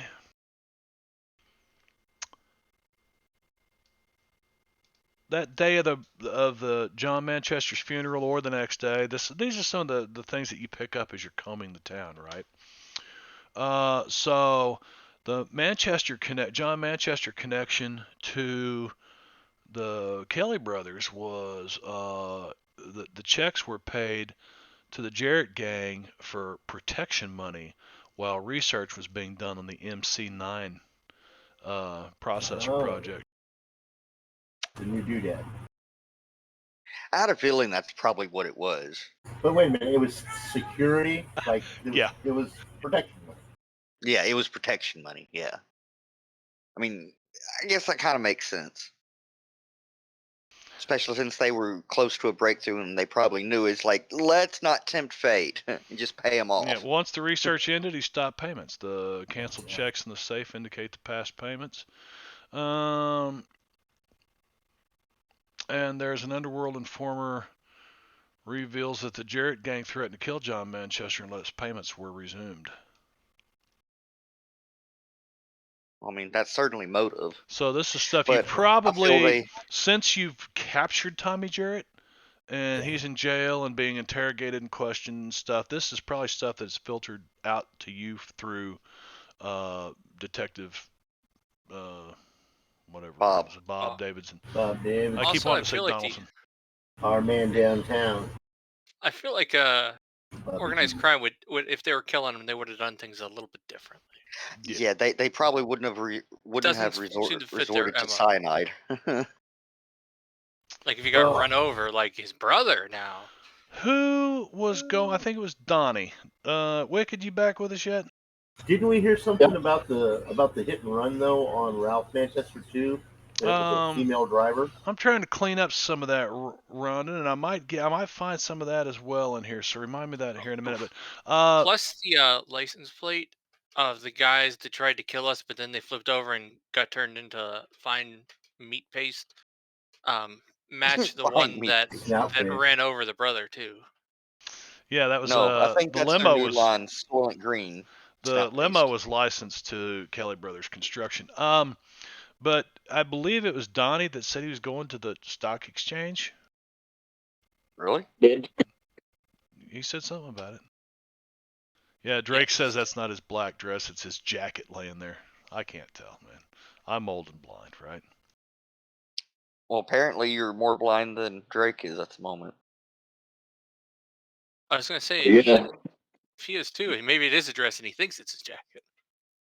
Yeah, I wanted to go to the stock exchange, Okay. see what all the news has done to their stock, about it being released and Uh, everything, and then see if anybody in particular pulled the records for sales and purchases. See if anybody looks like they had any foreknowledge or has at least been taking advantage of it. well, I mean, you do find out that that actually no. At this moment in time, their stock is doing really well because of the MC9.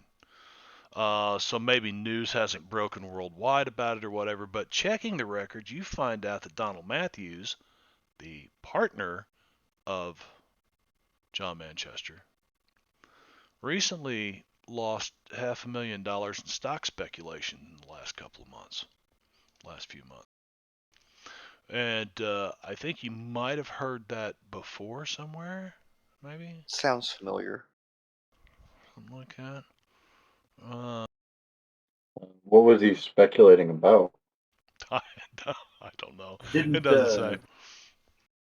didn't Manchester have some kind of notes on something about that at his office? He was probably buying to sell short on stuff. It's a lot of people's stock spec. Their stock's gonna crash, and you. Well, I just didn't know if it was about his own company's stock, No, other other companies and than stuff. Yeah. just random other stuff, unconnected. So Yeah. but he would need money. I mean, it's motive. I don't know if it'd necessarily be opportunity or not. You can always talk to yeah. him. Well, you don't know how much money he had. You know that he No, lost a lot, but. but it's not like he said he was planning on shorting this company right before the other partner Yeah, died. that Which that would be generally pretty sells it suspicious. into.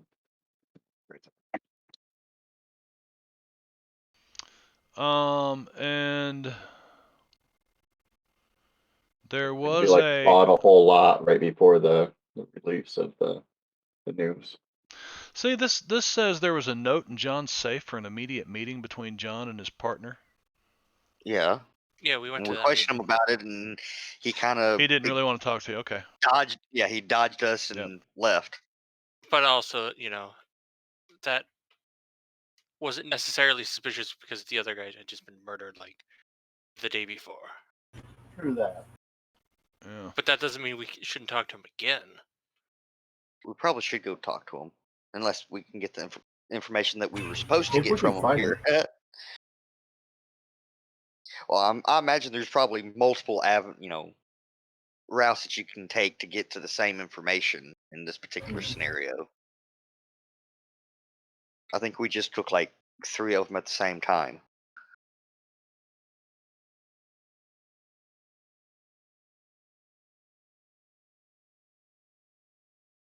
I like the last paragraph in here. The murder mystery is fairly complex, but not really difficult for you to run. Fuck, man, this is one of the most difficult Not things. difficult, my Yeah, ass. yeah, it's trying to make sure that you get the clues at the right time to the right people in the right place, and all the things like that. It's like, and I'm bouncing back and forth, and there's no since this is in Yeah, Savage you, Worlds, you there's probably no reference manual yeah, you, because you I didn't probably do should it. have made your own crib sheet. Well, I did.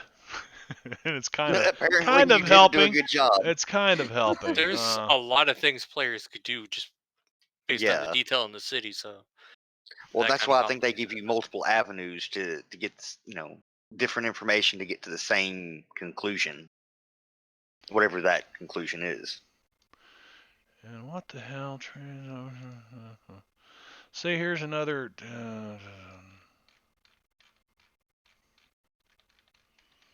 Yeah. Ow. Anyway, so yeah, it's Thursday now. You guys have had a couple days. I guess you've done your shopping. Yeah. Mm-hmm. Yeah. Okay. I didn't have any shopping to do, but Right. So you had your opportunity and you did your shopping and stuff. yeah, I probably just followed Gunther and them around. Let's see. Oh, have we seen the shadowy figure in a while? Yeah, you're constantly seeing them here and there. It's almost second nature to you guys anymore to just turn around and do another one of them double takes and you see them and then they're gone. You know. But you guys It's the all illumination you goes all on. you're either all smoking the same shit or you've all seen somebody stalking you. This gray man that was Yeah, have we seen him again? sorry, I heard somebody say smoking the same shit. I'll be. Yeah. No, you're the one that said that. Who said what? I don't know. That's like when What'd I you asked, say? I said, "Do we get a level up?" And I said, "Veno said that." Yeah, you guys got to level up last week if you remember, right? I mean, that it's the same as when you said, "Oh, someone said that I better go."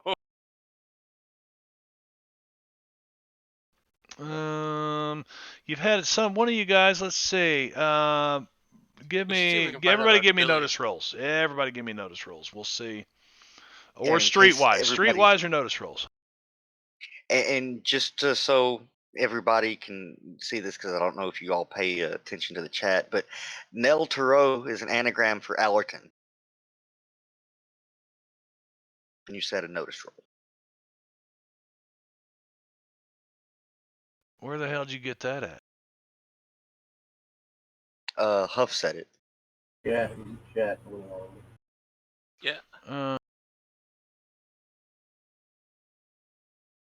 I wasn't even reading you guys' shit here. Let's see. We should also check the library.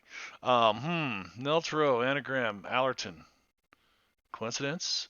Oh, that is very odd. Good eyes and brains, Hoff. I'm sorry, Brad.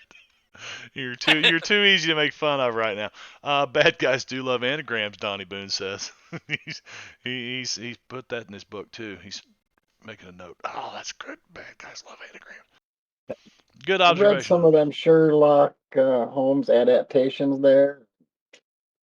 They'll always be doing shit like that. The Crib Notes versions or the Cliff Note versions. Let's see. Who gave me notes? And Sid. Sid, while these guys are out shot, you said I didn't have any shopping to do. You wander into Jake's to Ryan's bar. Ryan's Bar and Grill. And Joe Greeley, man, he's the bartender there.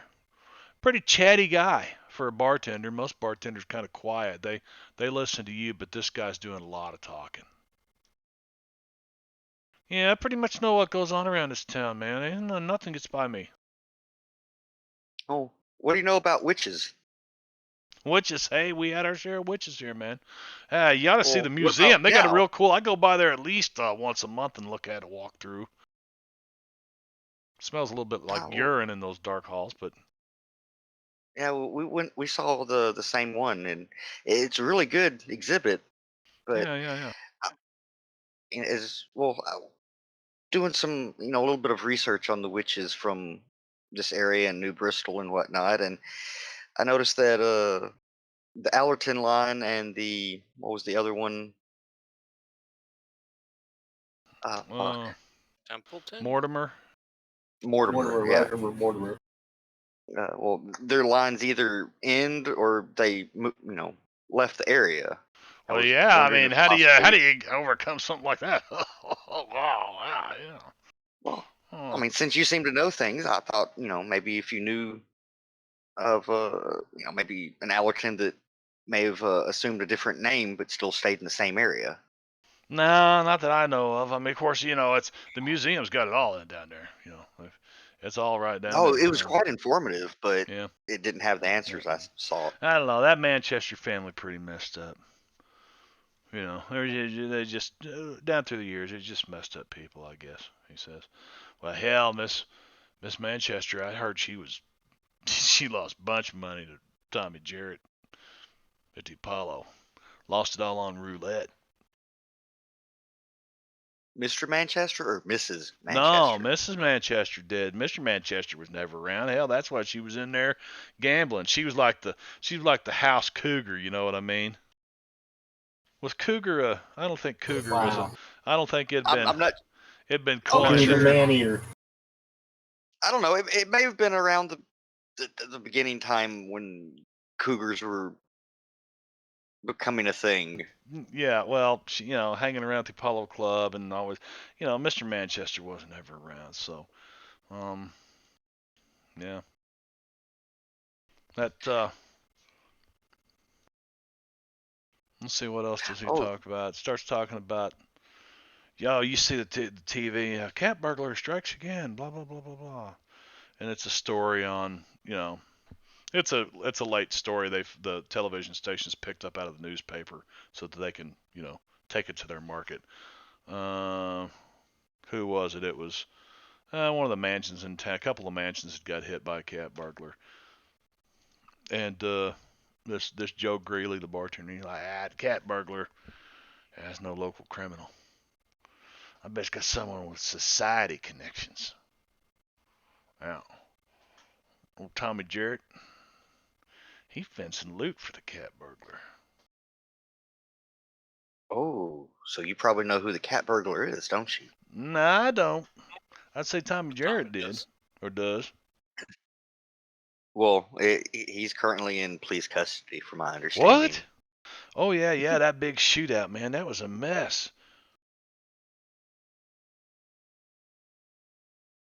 And for the record, they fired first.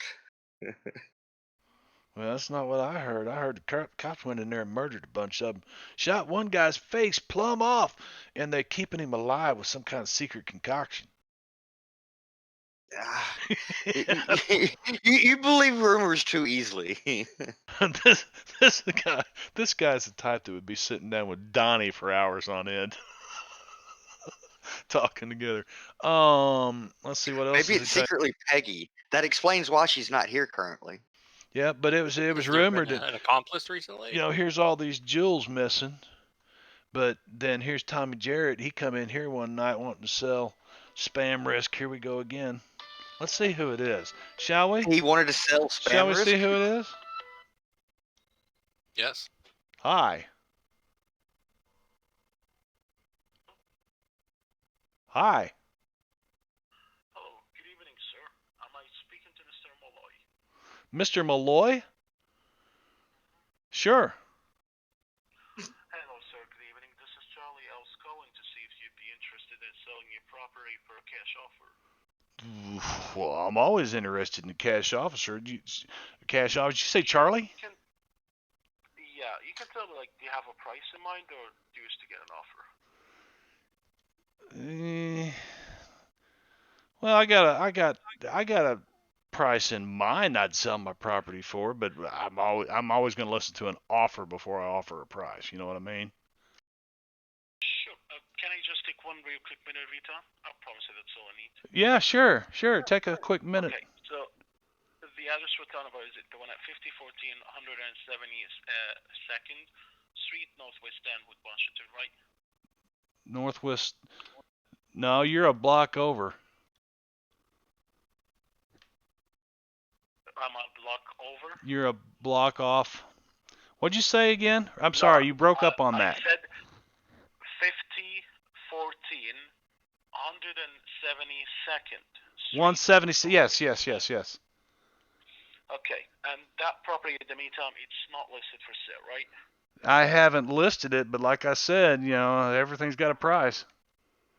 So if you receive the right price, you might consider selling the property within 6 months? Oh, yeah, I don't really want to be drawn out 6 months, but if it's the right price, I'd sell. Perfect. And the reason for selling, is it just a cash offer, or there would be any other reason? The reason for selling, well, there was a murder in that building, Ghost. No, I said there was you heard about the murder, I guess. No, actually. If my ask is the property in the meantime, is it currently occupied? Well, I mean, some people are saying it's currently occupied. It's supposed to be empty, but it's not. It's not supposed to be occupied. But there's been some really creepy stuff going on. But yeah, I thought you were Okay, calling are you wanting the to buy owner it of because that of the property, murder. sir? Okay, sir, if may I ask, are you the owner of that property? I am the owner of the property. That's why I'd like to get rid of Uh, it. I wouldn't have to clean up the mess. Okay, and is it 5 bedrooms and 3 bathrooms? 5 bedrooms, 3. Well, yeah, but right now one of the bedrooms is probably not usable without getting like Service Pro or somebody to come in and clean up the. Are you There's just like even there's still brain serious, matter in sir? the curtains. Yeah, are you even serious or just haphazard? I would seriously sell, and right now you could get it. I don't want to have to go in and clean up that biohazard mess. You know what I mean? Somebody else would buy it and clean it up, and one of the bathrooms is in pretty bad shape too. Somebody tore one of the toilets up off the floor. He hung up. Okay. Anyway, let's carry on. No, wait a minute. That was gold. My God, that is freaking comedy classic right there, dude. And I'm assuming I that can't wasn't wait even till your that goes up on address. YouTube. I'm gonna try to blast that everywhere. Okay. Moving right along. Are you even serious, sir? I'm as serious as you are, you thieving motherfucker. Okay. Where were we at? I'm sorry, guys. I got off on a tangent. I'm sorry about that. That was fantastic. Hey, when there's a Marv. cash offer, you gotta listen. That was fantastic. You and I was going, oh, wait, except for the ghosts.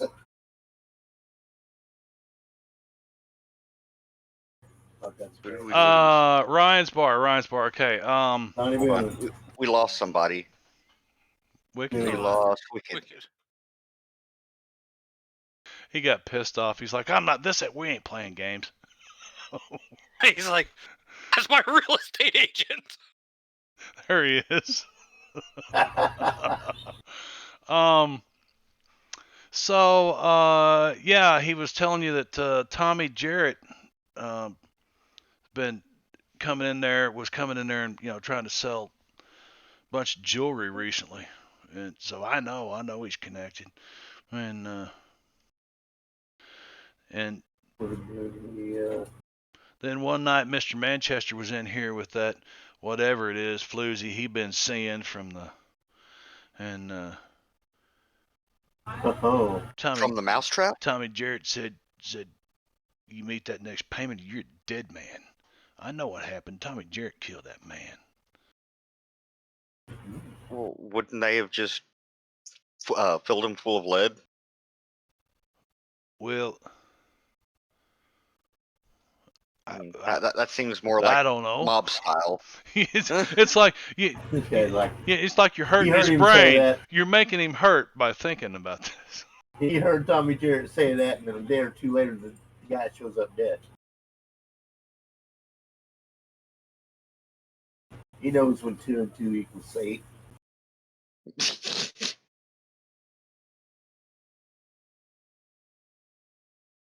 That's when 2 equals 4, right? Isn't that something to do with the satellites? We better ask Donnie for clarification. It's quantum physics. You guys wouldn't learn it. It's advanced Navy stuff. Advanced Navy stuff? Is that what you just said? I don't know what you're talking about. Oh, I understand. Plausible deniability.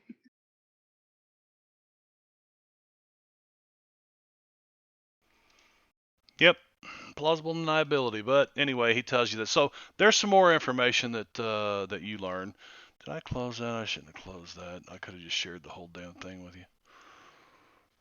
Pretty sure that the mob of any sort wouldn't resort to cyanide. If they wanted to make an example of somebody, they would know. Yeah, that doesn't. People would know. That doesn't make it so that other people see it and are like, well, we better listen now. Right, and if they wanted him to pay, I mean, they really didn't need to kill him. Didn't want to kill him. Otherwise, they would never get their mony, right? Now, if you had some It was just broken an empty threat. knees, Yeah, Right. broken knees. Hey, quick question, guys. Yeah. Does everybody else have the Van Horn burglary in their notes? I think I've kind of skipped over most of that because it seemed unrelated. was that we went to the house? Something else we can do in a couple days while we're waiting for the cemetery. I mean, it we're is all doing Thursday. private Oh investigation. no, we went there the one day. Remember, we asked about it, and they You didn't seem to did. know it.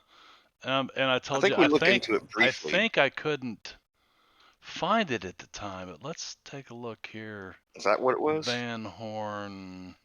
I think we need to inquire more about Billy too. Yes, and Billy. Billy Manchester. We just need to find a dog named Lassie, and it'll be fine. That would be if he's Timmy. Well, Timmy had a friend named Billy, didn't he? He did Pretty now. sure It's he did. canon. He fell in the well. Oh no, Timmy fell in the well again. Where the hell? I don't see anything says anything about Van Horn burglary. Oh, that was in the paper, wasn't it? Yeah. Yeah.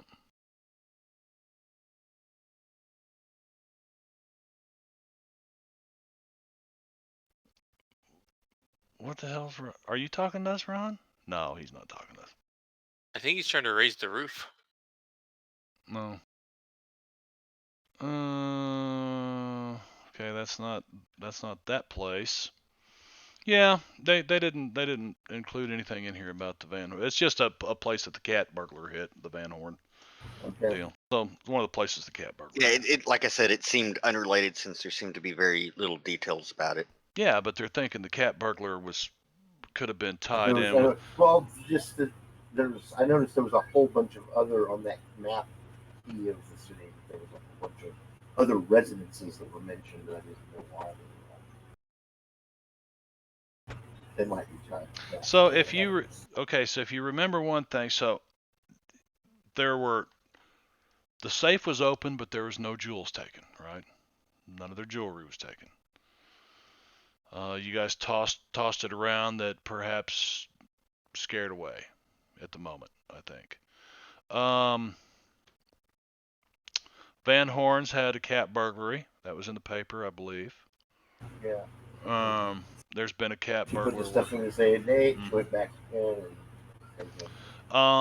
Afterwards, I think it was a couple days later, you found that for Ralph Manchester's funeral, Mrs. Manchester was getting ready to go to her brother-in-law's funeral, and she discovered that the jewels in the safe were a fake. By the way, see how big she's gotten? Oh, she has gotten big. I mean, she's still small compared to all the other cats, but she's still got some growing to do. She's only a little over 1. Yeah, feed her some. If you want her to get big, feed her raw hamburger laced with something. Sprinkle a little gunpowder in there with it. No, I'm not feeding the cat gunpowder. That doesn't seem like it'd be good for anybody. I thought you were going to say steroids.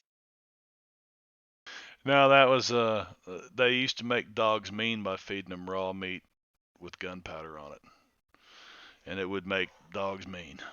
Well, of course it would. It'd make anybody mean. Yeah, it eats their brains up. So all of a sudden, Benno's nice cat just fucking attacks the hell out of him. Where's my fucking gunpowder? Or it somehow finds a way to convert that into usable gunpowder, and it shows up with a tiny shotgun. Yes, even better.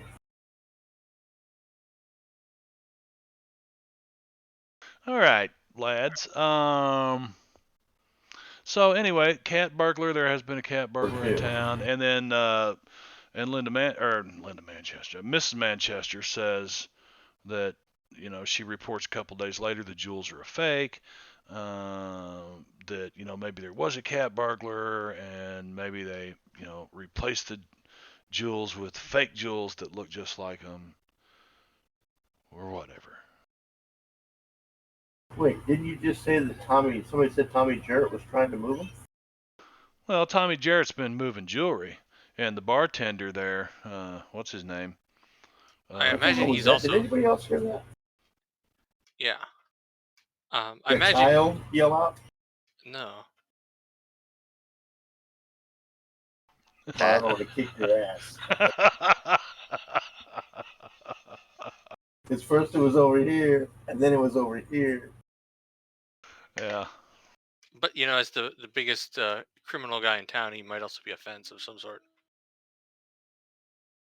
Alpaca? Yeah, that's That's what I was thinking. almost That's what I scary. said. He was trying to move him.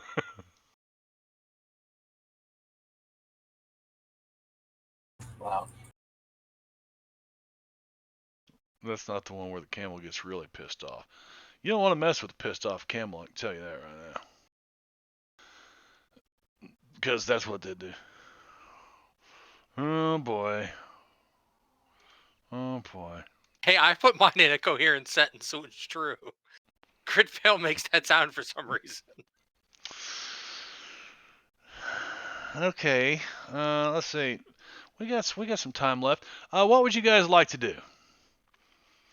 I mean, you got investigative time. I'm looking to see if there's things you would have picked up along the way.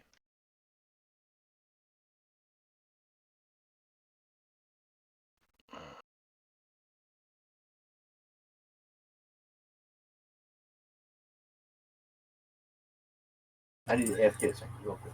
I think we should call Bob back and ask about if they've learned anything about Billy. He says no. He says he's still missing. That was Ralph's son? Yep, Ralph Manchester, the one that was the hit and run. When was he last seen and where?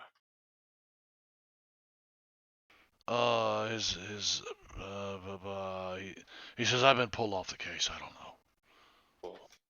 I'm worried that there is some kind of cult which is completely normal and not supernatural, but they stole him and they're going to sacrifice him in the Now cemetery. you guys in this cult talk, that's getting a little crazy now.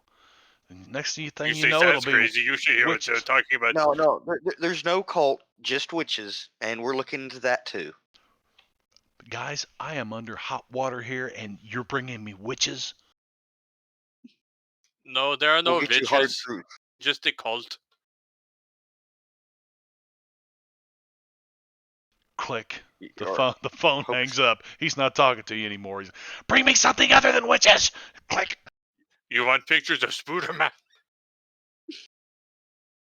I mean, I can dress up in, Spider-Man. I'm sure they have it at the costume shop.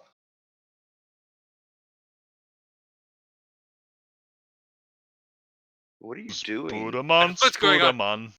But it looks really dramatic because it's just like his hands and everything else has disappeared. Yeah, I wasn't sure. Oh, it was his vape pen. Looks almost like a junkie drawing his junk up in a spoon or something. But all of the XSplit took that all off, so we just saw your hands. So you're like, I was like, what the hell? is he doing a magic? Is Marb Nel Taro?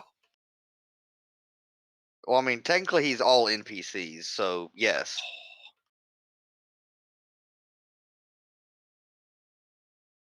Well, what do you think? I wonder if we can. I don't know. This is when someone needs to play that get a clue card.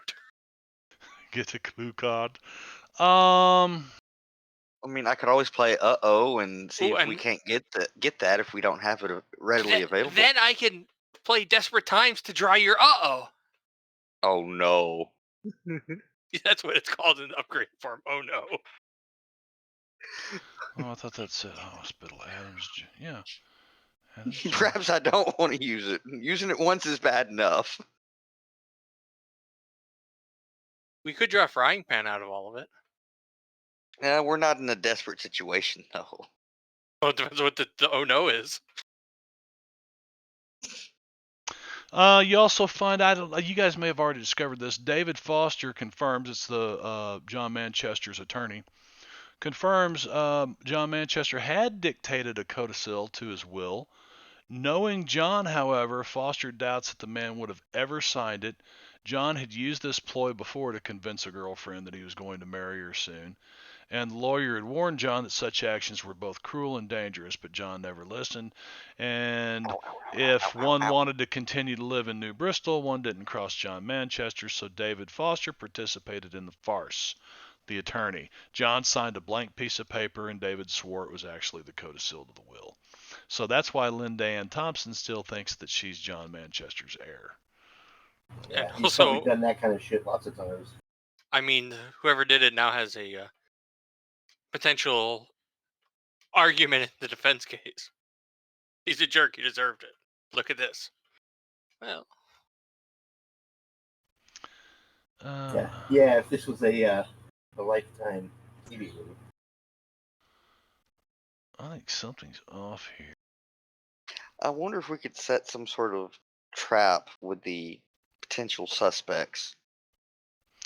Okay, Sam Phillips actually has an office. Oh, he does. Yeah. So you got, he's got that going for him. So he's not like from out of town. He's actually from here. oh, let's check his office. Absolutely. Yeah, he's got his office on the 3rd floor.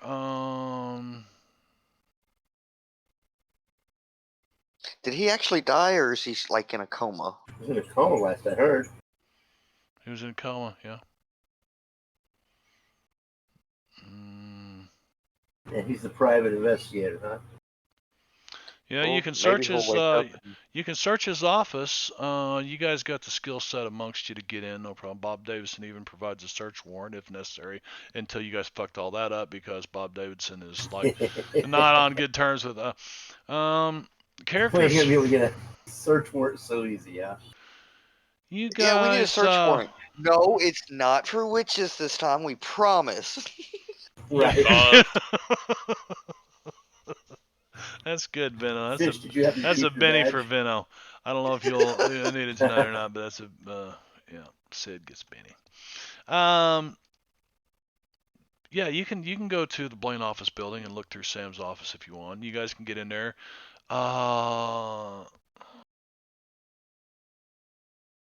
We need Peggy to open the It's way. No, I know how to. I also, if you recall, know how to open. everybody give that's me a notice roll at -8.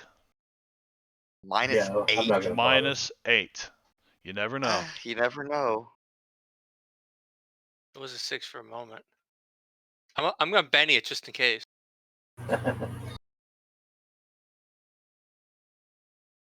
No, that was worse. Did you Benny it No, too, Sid? You whatever. did. Hey, there's I a win. 10 and a 5. Okay. Well, But that's Tough not didn't a put it minus at eight. -8. Well, it's not hard to stop spending your bennies, because you all can see that somebody's been here before you. And they didn't make any attempt to be subtle because cushions were slashed open, papers are scattered about, locked desk drawers been cracked open with crowbar. -8 to see shit. that. So, It's negative. We're Yeah, like, but no you we were needed a burning negative through 8. them fucking bennies quicker than. I'm like, wait, you're still Wow. spinning You're an bennies? asshole. You're still spinning bennies? Stop. Wow. Here, man. I'll give you your Benny back, and I'm an asshole. I'll give you another one for that one. And Gunther, there's your Benny back. Yeah. So, cushion slash paper scattered about, locked desk drawers cracked open with crowbar. From the evidence of the anger of the searchers, it seems unlikely that they found what they were looking for. All right, so whatever it is might still be here. Let's try to find like secret compartments in the desk Yeah, let's toss the toss. and like check the walls and stuff. Are there any bookshelves? You Like guys check the bookcases? bookcases to see if any of the books are fake. Gloves on, gentlemen. Yeah, I know fingerprints. We have gloves. All right. So, with those earlier rolls, I'm going to go ahead and give you your bennies back, but I'm going to go ahead and take those rolls anyway because it was such a good joke and you guys make me laugh.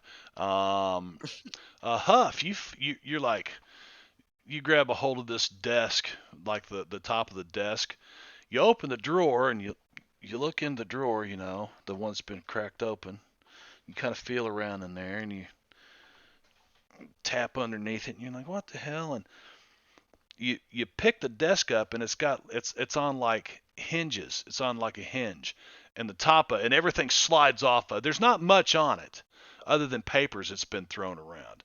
And you look down inside there, and there is an appointment book, and it's got like a note sticking up out of it.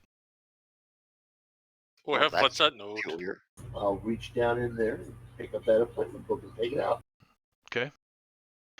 You I'll do. let the desk slide back down, drop the desk back down, Huh? drop the appointment book on the desk. Okay. What do we got here? An appointment book. What's that note? Let's check that first. I'm assuming the note is kind of like a bookmark type Open of the thing. book to Yeah, that. it's Open the book to that spot. and it goes to entries for Tuesday, November 4th is where the bookmark note goes to. And the note, all it says is Mrs. M and CG dash not really my business. Oh, so he got That on the was fact that Lydia Manchester and Chuck Garrison was getting it on. Yeah, it's like, okay, this is not what I'm after. Right. Unless he pays That's not some what he's more. being paid for. Right. There are 7 entries in the appointment book. Nice. Skim through them. First one says Cynthia Fairweather, 9 a.m. That's a new Second one says see dentist about lost filling. Okay. The third one, Billy Manchester, 1 p.m. Oh, Billy Manchester. it was supposed to be at 1 p.m. when? This is all for Tuesday, November 4th, so it was 2 days ago. And he was That was reported the missing day at that was the day midnight. that he ran into the. I think that was the Oh, day shit. Yeah, that would I think explain you're why right. that would be the last day he'd write things. Yeah. That was the same day he stumbled into the hospital. Yeah, that evening he stumbled into the hospital. So he may have been the last one to see Billy. Billy Manchester. So on the next page, you see there's a list like this one. Except there's nothing crossed out on it. Are you sharing any of this? This he just did. I just shared this. Did you get it? I see this, yeah. On So Stan Rosinski. I mean, on the stream. Oh, but you're not getting it in Fantasy Grounds? Yeah, no, I'm getting it in Fantasy Grounds. I was just wondering if you were sharing. Oh, it no, so but hey, thank you people for. can see what you're showing us. There you go. There you go. Let's pop that up there so they can read that on. So Cynthia Fairweather, 9 a.m. See the dentist about lost filling. Billy Manchester, 1 p.m. Scratched out. Stan Rosinski, 2:30 p.m. That's him.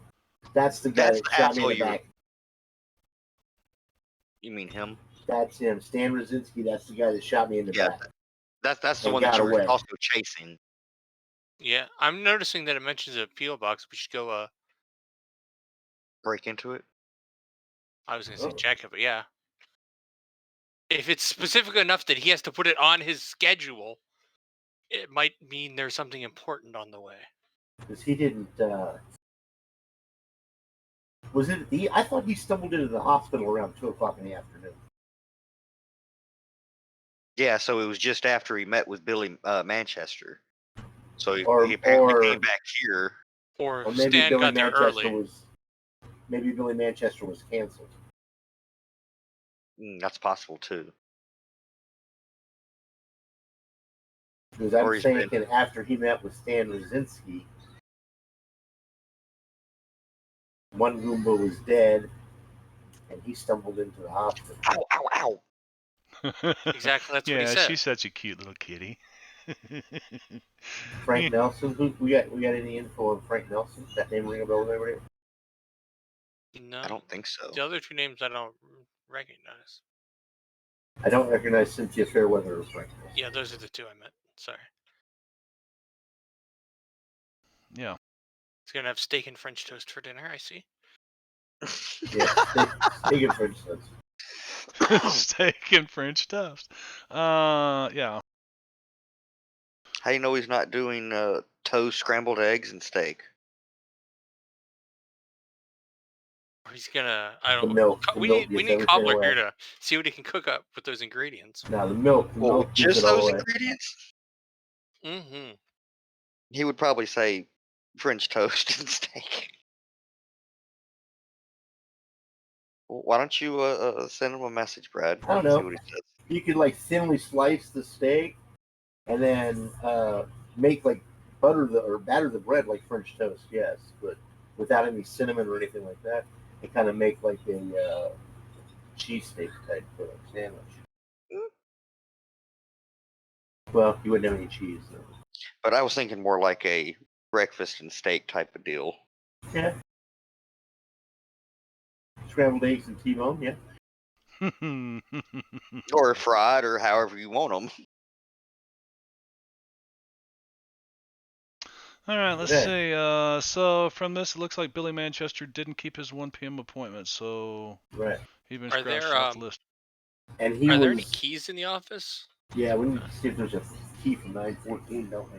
I mean, we can get in otherwise, but that'd be easier. Yeah, you do find a key for 914. And I think we at least need to speak with Cynthia. Wait a second. Fairweather. Let's see. Well, let me find out if you See. find a key or not. Let me read this again. But yeah, I think we should see if we can speak with Cynthia. See, Yeah, you find a key. what was going on, with Sam before he was shot Yeah. or stabbed or whatever it was. Cynthia Fairweather. Oh, on the note. Okay. If we Yeah. want to split the party, some of us could go to the post office, the others could go speak with Cynthia. Okay. Who's going to the post office? I am very nondescript. I will go there. Huff, I think you and I should go see Cynthia. Any Do we lithium even know who batteries, Cynthia liquid? is? No idea. I figured we could, look in the phone book. The phone book, yeah. I mean, it's the 80s. Oh, wait a minute. Hold on a second. I got to tell you this story. Okay. The other day, I have this younger customer at the register checking out. I'm checking her out. I got stuck up with the register. There's this older guy, my age, maybe a little bit older. He comes up and he's waiting in line behind me. He sets his shoes down. And of course, like any other retail place, we have these loyalty programs where we try to sign up and get people's information so we can spam out. Right. Are Anyway. you a club member? Right. So anyway, you like to so I said, do you have a phone number with us? And she said, I don't know, you can try. And this guy's like, oh wait, no, don't get out your phone number. And I just kind of like turned and looked at him. And she's like, excuse me? And he says, no, never give your phone number out. Don't ever give your phone number out. And I hear this all the time. And so finally, I couldn't take it any longer. And I just kind of snapped. I remember the stand-up comedian routine that I'd seen. I can't remember exactly who it was. It was a female comedian. And she says, I am old enough. And I told him, I said, you know what? I said, I know you're old enough because you're about as old as me. And I can remember, and I know you can remember a time when they used to take everybody's phone numbers and put them into this big, thick book along with their physical addresses of where they live. And they'd go down the street and throw it at your door. And he just looked at me, and I said, nobody wants your phone number, man. And he's like, well, it's better than just be safe than sorry. And the girl looks at me and looks at him, and she's like, what's it for? And I said, it's so you can earn discounts. And she said, oh, okay, I'll give it to you. But I was so tired of hearing that, and I'd heard that stand-up comedian do it a few nights before, and so I pulled it right out on him. You get a real life Benny for that one. Yeah, no shit. Anyway, so phone book. Let's look up the Cynthia Fairweather. Okay, so you start kicking a mess around here, and you sure enough find a phone book, in all the mess where they've torn this office up. You look up, there's an address for Cynthia Fairweather. Bingo. Rip. Oh no, you with us. just desecrated the phone book. You should feel shame for yourself, Huff. In 20 years, nobody will fucking remember a phone book. Fold up the paper and put it in my pocket. Okay, you fold up the piece of paper with her address on it, put it in your pocket. You guys leave. You split up. Who goes to the post office? Fish and Donnie, I guess. Fish and Donnie. Fish and Donnie goes to the post office. Oh, wait a minute. Should we rethink this? Wait, is Donnie allowed the post office? Well, we saw how Donnie, acted and treated a professional actor and such. They're gonna go down to the post office and find fucking Bigfoot, man. Hey, I thought it was Hey, a if good they do, more compliment. power I to 'em. mean, you know, Okay. she's like a Massachusetts 9, but she's really like a 6. I mean, I don't think Donnie's likely to. I don't think Donnie's likely to cause too many problems. Worst case scenario, he might get kicked out of the place. I feel like he's gonna be like this because there's cameras or something. He doesn't want the feds taking his image. Right. He's got his hat pulled down at all times.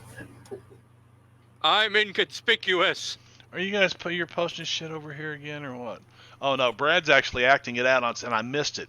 I thought you were talking about something in Discord, and I Yeah, he thought, was okay, like, I'll go look. I'm inconspicuous, Marv. Yeah, no, I'm gonna minimize "No, Discord. you don't see me." I can't go down the Discord rabbit hole of GIFs that you guys post I in the know, I'll middle just of a keep hiding stream. on camera. So you guys, who's going to find Cynthia Fairweather? It sounds like Huff and Yeah, Sid. Sid. Huff and Sid. Okay.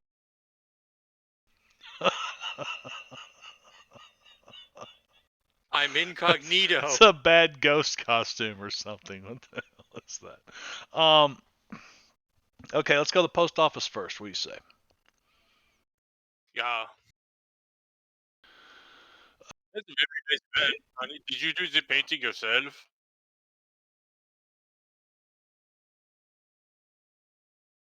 Let's see. Okay. Post office box 914 is empty. Of course it is. And you guys hear, hey, you're those guys checking into the Manchester case, aren't you? Is Sam mixed up in that? Yeah, he was, we think so. We need to find out to make sure he's okay. Hi, my name's Al Malone. He's like Mr. McFeely, except he runs the post office. He's real friendly, talks to you. Where everybody lives in their address, huh? Everybody lives in their address. No, What? where he knows where everybody lives and their address. Oh, no, not everybody. Just he tells you just Sam. Sam and I had a kind of an agreement. Oh, yeah, what kind of agreement? Well, I don't stick the packages in his mailbox. I put them in the dead letter office. See? Oh. Yeah. Was there any sort of packages? Well, that way it looks like the box is empty. Sam told me that Bob Davidson should get this package if anything happened. Is the detective with you? He looks around. No, we came by ourselves to be less conspicuous. Oh, and he starts looking around like this. You know what? It's odd about this package. And I know these things. I know packages, man. Packages is my business. I've been doing packages for so long, and after this bit of diatribe, he goes on. Package accessories. It looks just like the one Sam mailed to California a couple days ago. Now, why would someone bother to mail a package just to have it mailed back again unopened? Well, I guess you could send it to the wrong address, but I don't know. What do you think? You're the expert of the packaging. I just Something. find it odd. Donnie, what do you think? I bet you have a good explanation. She's safe. Nobody can steal it from him. Didn't they ransack his place? Oh, yeah, that's true. What if the post office was in on it? Yeah, but this has got to be what they were looking for. Yeah, we better They check sent it it out. out so that it wasn't there. Good. Yeah. Could we take that down to Bob? Yeah, yeah. And if this helps in the investigation, the name's Malone, Al Malone. I'm Yeah. If yeah. there's a big Oh, break buddy, we're gonna make sure. That's You're gonna be on TV for the Malone, Al oh, the, Malone. me and you I'm the smiling, assistant grinning. postmaster here. I'm the assistant postmaster. Yeah. Thank you. after this, maybe you will be number one.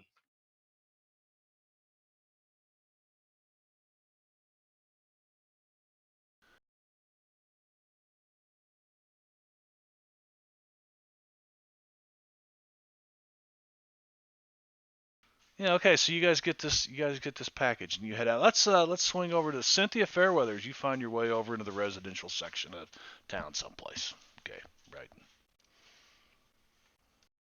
Well, on the way up to the door, Sid does a little primping, smooths his hair, adjusts his jacket and such. 92 is listed as Fairweather residence. There you go. Thank you, Brad. I'll try to 92. find it. Fairweather residence. And Can you share the map with me? I seem to don't have it anymore. Thank you. there you go. Not that the street map really matters, but I'll go ahead and throw it back up here. No. I'm trying to move it over here in my OBS studio. That doesn't work. That doesn't help. No, it doesn't.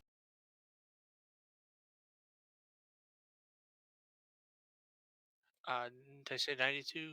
92 is right over here. Yeah. There you go. Okay. The Fairweather residence. Nice residential neighborhood. All right, so we've got Huff and who's with you? Sid. Sid. Yeah, Sid. Huff and Sid. Okay, you pull up, circle drive. And Jenny. What do you do? Just walk up, knock on the door, or what? We're on the wrong side of town in Jenny. Does it seem like there's anybody home? You knock on the door? Yeah, I'll stroll up to the door and knock. Big old brass knockers. Knock, knock, knock, knock. Nice knockos. And then there's a doorbell over here too that also calls people to the front door if you happen to go to their house. It's called a doorbell. It's right here, and All right, I'll hit the doorbell. You hit if the nobody doorbell. responds to knock. Ding dong, ding dong, dong, ding, ding dong. It echoes through the grand foyer in this fancy house, right? And Like a you mansion, right? don't hear anything except the squeak and squeal of tires. And you guys both spin around. And there's a car that's almost pulled into the driveway, and they've hit their brakes. And the woman looks at you guys, and she throws it in reverse and disappears around the hedge backwards. And you hear her hit the brakes and turn and take off the other way. Wait, hold on. Wave down. It's like, no, That's a no. hell of a lot of stuff to do without us having a reaction. You have a reaction now. Your car is about 50 feet away from you, and you hear the engine on this car just roaring on down the road. You just, Well, okay, pilot, it's your time. Did we take a car? You better start. Okay, no. Yeah. You guys realize that you're not going to catch her. The sound of the car disappears. She was in some sort of sports car, Well, right? I mean, yeah, we're not in, it's Jenny. But may I She point gave a out that there's description of no the one car. home here, evidently. Cool. Yeah, this is true. Breaking in isn't exactly part of my skill set. Let's go around back and see if it's part of mine. Giggity? You go around back, there's a privacy fence. Nice, even better. I like privacy when I'm doing B&E. You take out your survival knife and slip it between the slats and the boards and just lift the latch, the little cast iron latch, and push right on through, and you're in the backyard. I'm keeping an eye out. No pool. I mean, it is New England. Pools are rare up here at this time anyway. You keep an eye out? Which one? Yeah, keeping an eye. Left. Ha Cook. ha ha. Okay, Always please, lose the left one. mark, Now, please mark one-eyed on your sheet. I'm kidding. Can't Cyclops. have a one-eyed pilot unless you're Frankie Schwartz, and I actually flew with him, and Rondon can tell you all about Frankie Schwartz at a later time. That's a okay. Fred Banya story there. So, you get in the backyard, sliding glass doors. There's some nice landscaping garden. There's a small lot of gazebo in the space back. It's a pretty between nice neighbors place, here, too. man. Pretty nice place, yeah. But it's a lot of space between buildings here too. It is. Yes. Right. Yeah. It's a big yard. All right. Let's move up onto the back porch. We're looking for a back door. Yeah, there's no security sliding glass cameras or door. anything. not in 1986 in people's residences. There's a sliding glass Sid's door. gonna- Donnie's house. Just looking Sid's for a gonna back door attempt- sometime. Yeah, sliding glass door. Sid's going to attempt to slide it open. It's got one of those bars. On the inside. Yeah, Okay. you pull it, and it's not locked because it actually opens about an inch, like this, and then boom, it stops, and you get to looking over, and it's got one of those, aluminum rods with the rubber cups on the end of it to Down in the keep track. down in the track. Do either one of you have thievery? Nope. So the wrong fucker showed up at this place. Hey, is Well, that no, Piggy that's- in the backyard? Shoot, the feds have got her. Oh, no, they don't. You've got her. You've got her because she definitely has a play here. So you Should guys, we who's Go got? to Who's a got? rich person's house. Let me go to not library but players, characters. Peggy, I'm going to clear the owner. If somebody wants to grab her, one of you two. If you want to I'll roll vote for it, Huff. then Not it. okay, roll off. D4s. Low number jeez. wins. Fuck you. Huff, you win. Wait, does that mean that he takes control? No. I No, don't he want control. wins. He wins. Okay. He gets to decide, and he decides you get Peggy. I will defer to the second So, half. does Peggy have? Let's take a look here. Peggy Think he has. picked a She thief? does have thievery. Look right here. It's D8 Yeah. plus 1. a D8 plus 1. Yes. Thank you. Get up there. Giddy up.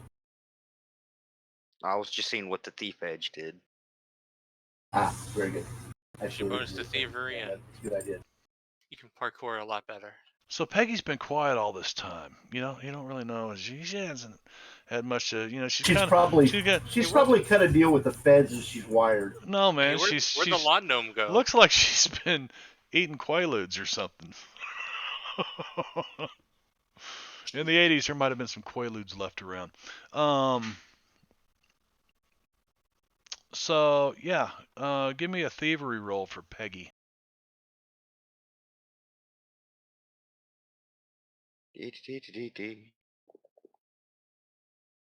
Oh, that's a success. So, Peggy's looking and she's like, well, there's a big enough gap that if you hit it hard enough, it'll tip the door back a little bit, and then you can take a crowbar underneath it and pop it real hard and make that thing Of course, she would see this. bounce right up out of the track. So it's going to take somebody with some strength to yank on this real hard, but you need maybe a tire tool. You got a crowbar or a tire tool? Peggy has a crowbar. Peggy has a crowbar. Of course she does. He just pulls it out of her purse. By the way, how'd you get From the here? Barney bag. Out of the Barney bag. Yeah, Are you in? Come Are from, you in? Peggy. Are you driving old Jenny over here? Yeah, Because Peggy was this sitting is between quite us. a ways from downtown. So Peggy's sitting between you. So she's like, hang on a second. She pulls this crowbar out of her. We'll say it's a little wrecking bar, a little crow's foot about that far. And she's like, now, Huff, yank on that door real hard. So give me a strength roll, Huff, or an athletics All roll, right. either one. Whichever is your. Well, Well, athletics. I mean- Well, athletics isn't strength. I want a strength roll. Okay. So just roll my strength attribute. Yeah. Yeah, you really don't want Sid to roll And athletics. I've been in And that, she's like, no, yank that son of a bitch harder. so I don't need No, to. I like don't need to this. bend it. Look at this cocksucker. Jesus. Look at this little Holy cocksucker. shit. And Peggy She's like, And that was wrist Peggy. boom.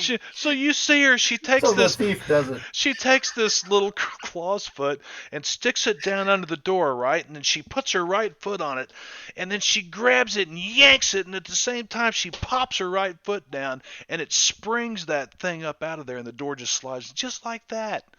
You know, I've locked myself out of my house plenty of times, believe me. And you always keep a crowbar on you, right? Well, that's for doing some minor repairs that I had planned on doing. I don't know why I left it in my purse. She walks on inside. Uh-huh. That's And great. That was impressive, that. That was impressive, Peggy. that was super impressive. Yeah, it was. Super All right, let's impressive. see. Keeps rolling like that. You could take a. That was awesome. The So maybe we characters. should note the time on this so that we can tell Mike to look it up. It'll be 15 minutes before the end. The Because you would characters know that knock was and ring the bell, but no one seems to be home. And while the characters are knocking, a car pulls by in the street in front of the house. Woman takes one look at the characters and speeds away. If the characters decide to search the house, they find a complete set of burglar's tools and safe cracking equipment, several sets of black knit slacks and sweaters, I think we just busted the cat burglar, a guys. black ski mask, a special set of tools for climbing to the upper stories of houses, and Peggy starts identifying all of this shit. Yeah. Uh, That's what all it Peggy, is. don't She got an touch upgrade. anything. She's already uh, got half of it in her Put your hands purse. in your pockets. a bank book from the Fidelity Trust Bank of Boston with 5 recent entries totaling $40,000. Each entry corresponds to the day after a robbery by the cat burglar. If you go to check that out, and then blah blah blah. The characters also find a note by the phone that reads, "Meet DM at Transocean 9 p.m." DM. The partner, Oh, Donald Matheson. Donald Matthews, wasn't it? Something Donald like that. Was that? You suppose that's for tonight? Transocean shipping. Is that what you said? I think. Was it Transocean shipping, Marb? What did it say exactly? Meet DM at Transocean 9 p.m. 71. I was gonna say I thought I saw Transocean shipping in there somewhere. Oh, it's right next to our hotel. Well, you a go. block over, but still. Oceanside Drive, of course. Everything that's happening And- on Oceanside Drive, man. That what did it say? 9 p.m. Was that 9 Yes. p.m. tonight? Well, doesn't say. It's just a scribbled note by the phone. Probably for tonight. So it makes sense. 2 o'clock in the afternoon on Thursday rolls around. It's Chuck Garrison, the limo driver. It's his funeral. Anybody interested in going? I don't think there's a need to attend, but No, I'm more You curious probably about this package. Yeah, I'm curious about the package too. We need to open what's that in the up. box? What's in the box? Okay, so I take it everybody goes back to the hotel. Yes. Sounds Meets like back a up good at the place to- hotel. We found the box. Yeah. Donnie had a good thinking that it would be a good way to make sure it wasn't stolen from his office.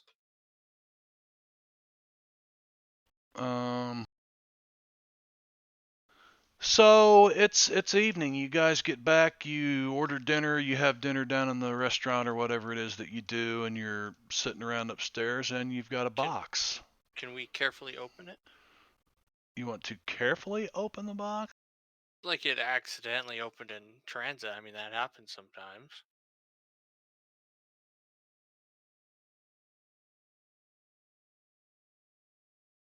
I mean, it is technically a some sort of federal crime to open other people's mail. I'm not from I here. I think don't know that. I think we're way beyond that, aren't we? Yeah, just open the damn box.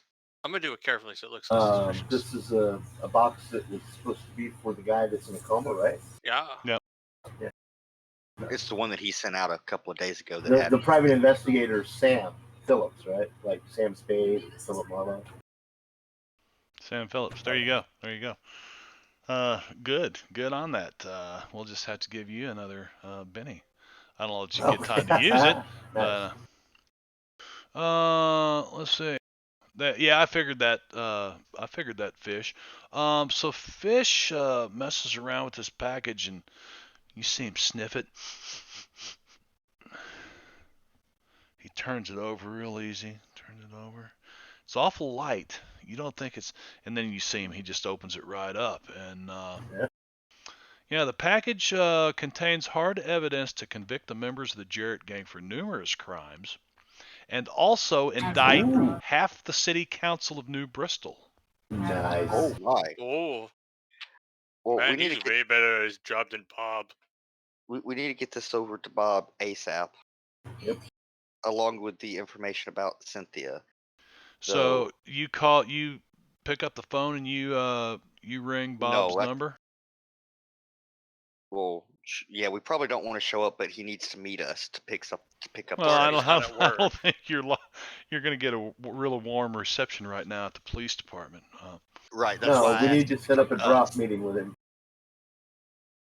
Yeah, We why need I to set asked up a him drop to meeting. come to us. Yeah, some evidence, drops of evidence. But we also need to tell him about Cynthia, and I'm not sure how that's going to go because we technically did enter unlawfully. Well, We could by meet by at now, the bar. by now he doesn't really even say anything. You just see him drop his head and shake his head like this. He goes, But we know she's going to be at Transocean shipping tonight at 9 p.m. to meet with a DM, which we presume suspect to be is Donald Donald Matthews. Yes. What if it's Marb?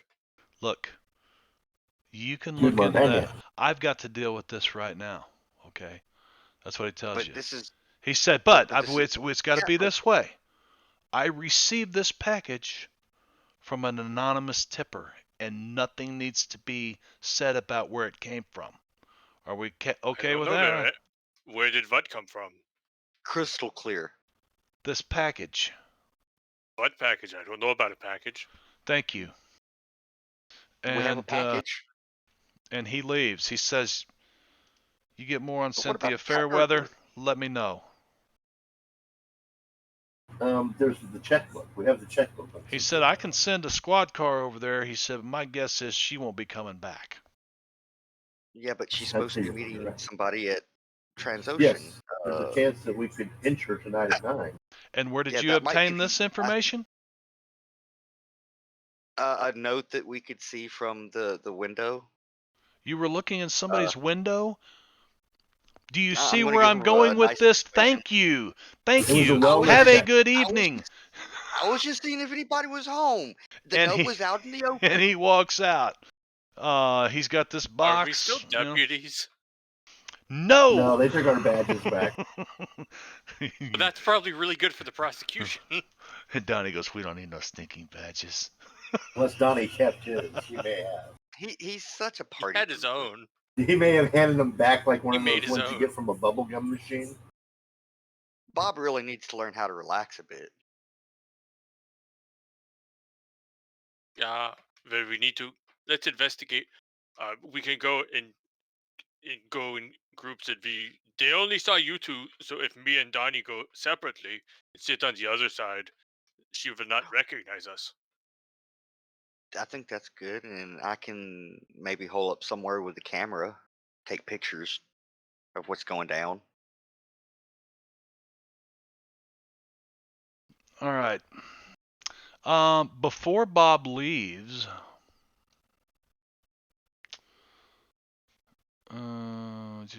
yeah, never mind. Never mind. Okay, so 9 p.m. You guys head down to was it Ocean, whatever, Transocean, Yeah, at 9 Yeah. p.m. 9 p.m. Okay. I think Fish and Donnie were going to kind of sit out in the open, and I was going to kind of hide somewhere nearby and uh, take pictures of Cynthia, or whom I assume is Cynthia, when she arrives. I don't suppose we got a decent look at her, did we? Not really. Sun glaring off the window and stuff. Nah, not too good. And she probably had sunglasses on too, but Sunglasses, you you might know, be able to recognize her. great big hoot owl sunglasses. But I do know what Donald Matheson looks like, so whoever he's What's meeting with is Donald likely to be Matheson? Yeah, Cynthia. we fucked Oh, Donald sorry, Matthews. Matt. Sorry, I don't know why I keep saying Matheson. Yeah, you've met Donald Matthews. We talked to him, yeah. Yes, briefly. At length. And No, it wasn't briefly, it was at length. He kept trying to No, get away from us, but we kept throwing questions. It was at him. kind of in the middle. he was avoiding our questions and left abruptly. Well, But I yeah, tell you what, Sid's gonna this is hide a in the bushes. great place for a cliffhanger. Because as you get to Transocean shipping, you're actually running a little late, right? It's about 10 after 9. And Donnie, we did not have to go to the McDonald's for the McRib. you get closer to the building and you can hear voices raised in anger, like from inside the building, but the blinds are drawn. And there's a doorman. When you guys kind of come up to the door and you check to see if it's open, and when you get up there, before you even touch the door swings open. There's a doorman sitting there, and he goes, oh, "Important meeting inside. No one allowed in." Huff, did you ever actually learn intimidation? I thought Huff and I were hanging Yeah. back so she knew what we looked like. Well, that's a good place to leave it then. Right there. Yeah, I did. Huff is starting to puff his chest up. Okay, I guess we're not hanging back then. And he rolls an intimidation roll, and I'm not No, even that's not gonna... intimidation. That's a fighting roll. Oh, that's a fighting Yeah, roll? if I learned intimidation, You I'm mean gonna you punch just the guy punched right in the this face. dude in the face? Yeah. All right. I'm not. He's just a Wait, commoner. wait, wait. I'm the one that's with him? Roll me a damage roll on your I fighting. guess we're all here Okay. if Huff is going up. It Because sounded like that's when they gonna got that's screaming, gonna we all ran up. that's gonna hit. He's gonna have a toughness of like 4. You know. Well, it only does strength Lucky, damage unless you're lucky trained. it's not my brass knuckles. Yeah, just strength damage, and that's enough to give the guy a wound. No, you said he's got strength or toughness of 4. Toughness of 4. Yes, a 3. So he's shaking. So he's shaking. So you just go and you just uppercut him in the stomach, and he's Yeah. And I Okay. grab his shirt and toss him right out the door. And then pull the door back and lock it. Yep. So you toss him out. And he's knocked out, man. You lay the dude outside. You guys are now inside. And we're gonna hang it right there for the week. So Okay. I'm gonna say goodbye to the stream. I'll be right back with you guys. Don't go anyplace. So let me run over here and tell everybody thanks for stopping by tonight. And